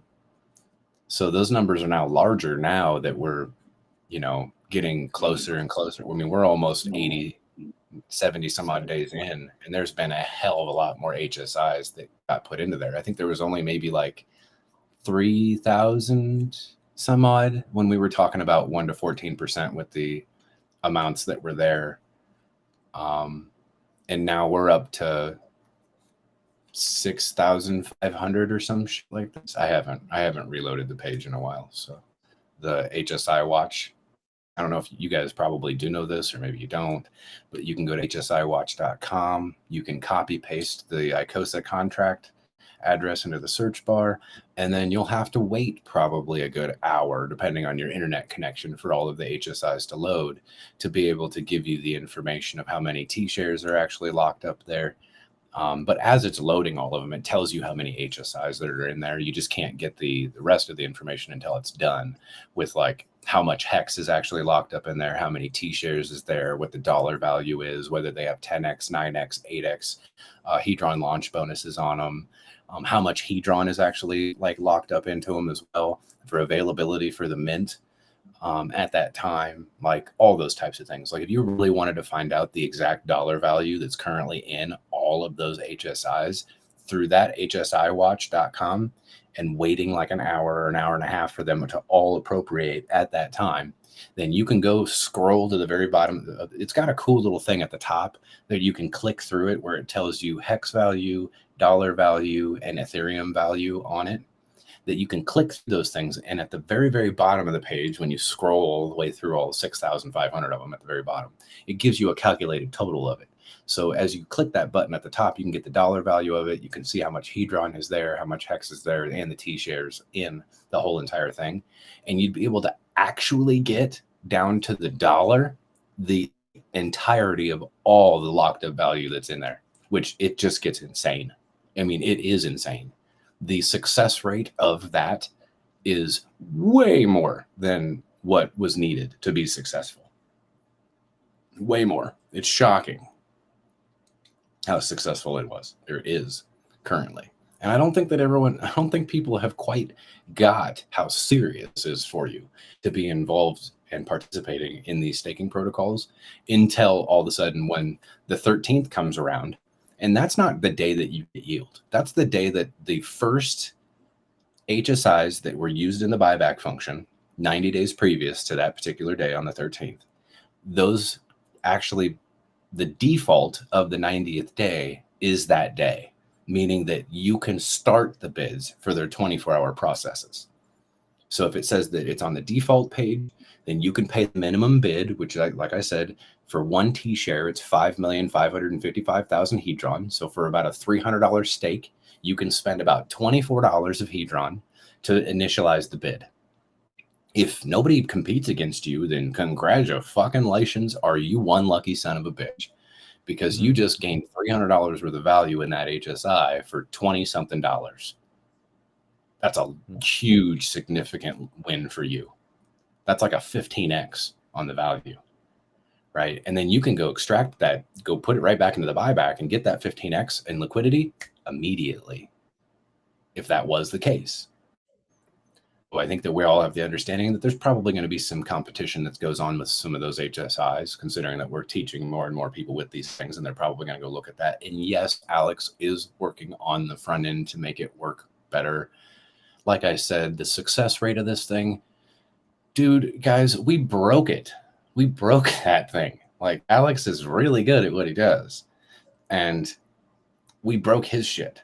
So now he has to make it better, and he's working on it now. So I am I'm very confident that he will provide, that he will do what he needs to do to make sure that we're all going to be able to participate in these things, and that he's working on it, right?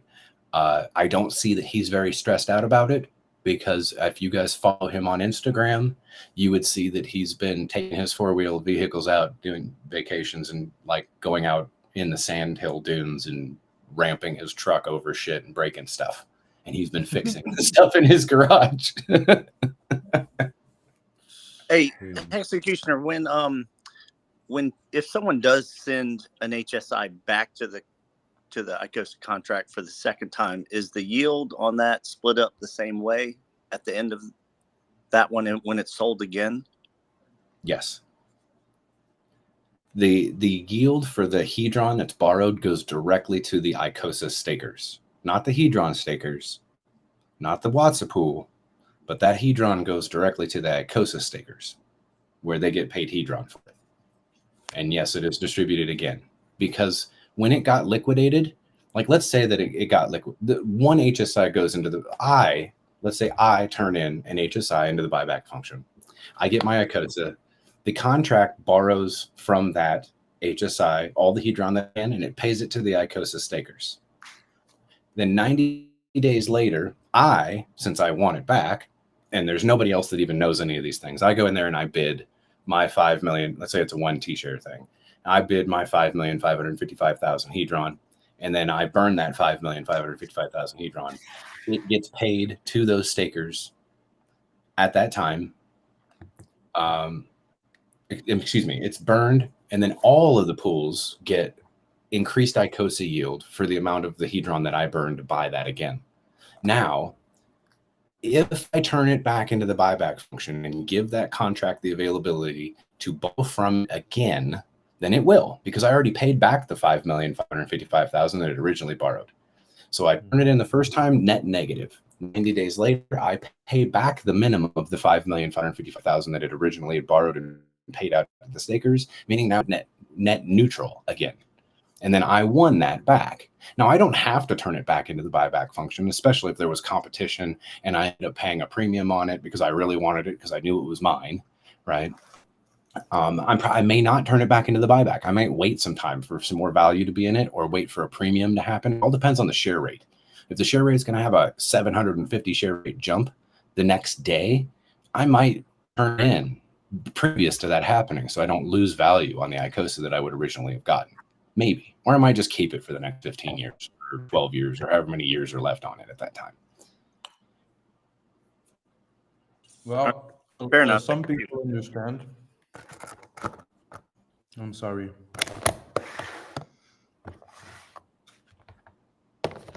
No, I just wanted to say some people obviously understand, because when I saw the Hedron price going down, I thought, okay, I'm just going to keep the Hedron, just hold it, and the price will come back. And I was a bit disappointed because of the dump. And then I thought, yeah, I'll just keep it, just like Hex, just keep it 1 year or two, and then the price will hopefully be back at where it was. It only took 6 months. It only took 6 months, 6, 7 months for Hedron to come back where it was. And I'm like, whoa, crazy. And because I was working, I kind of lost sight of Hedron. I thought, okay, I'm just going to keep it there and I just concentrate on my job and then. That's really stupid because I could have made a killing if I just if I lumped if I bought more Hedron in June. You know.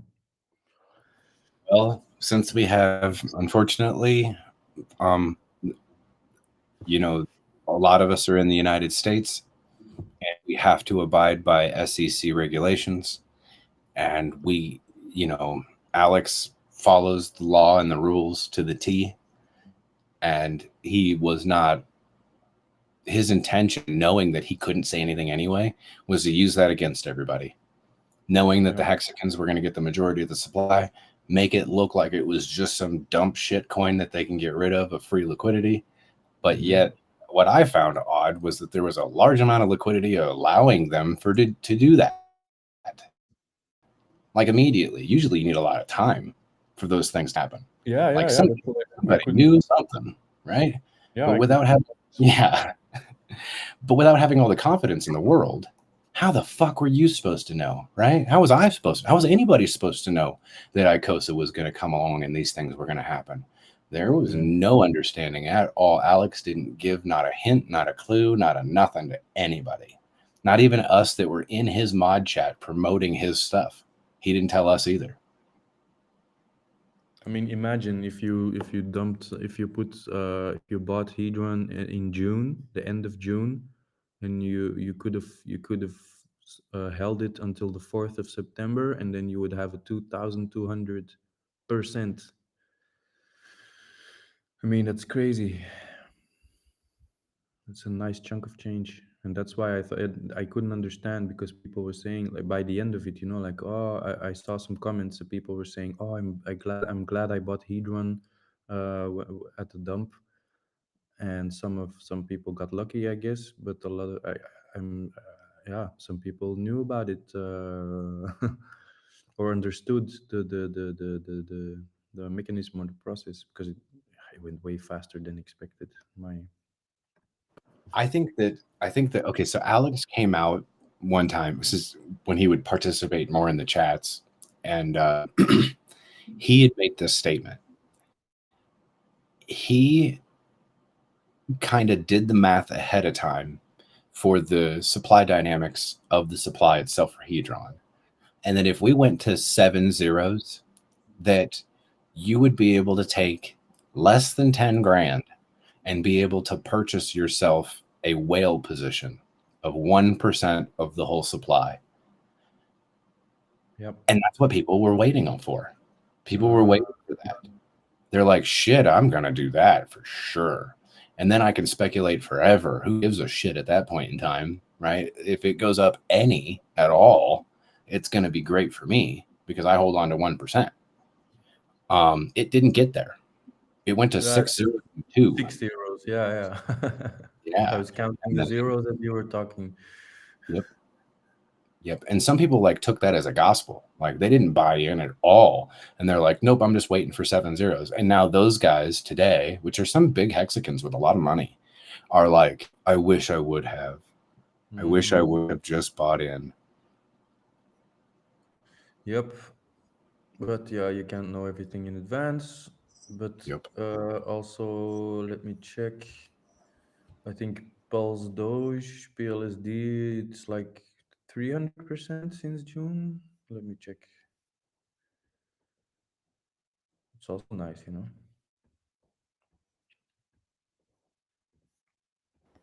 Yeah, that's not bad for getting it for free right off Jump Street.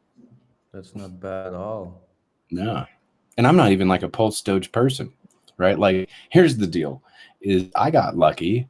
For some reason, like I didn't speculate too much on the 7 zeros, but I dumped my PLSD when it was at about 6 zeros and a 2.3, 6 zeros and a 2.5. And now I have made way more money off of my PLSD being sold into Hedron than any of the PLSD people who held on to their PLSD, even when it went to $10. Okay. So you put the PLSD you put it into Hedron. Yes. Okay. Yes, okay. I did. Okay. Yeah. No, I measured it, and from the complete bottom of Pulse Doge, okay, let's not take the complete bottom. Let's take $1 as the bottom. Then you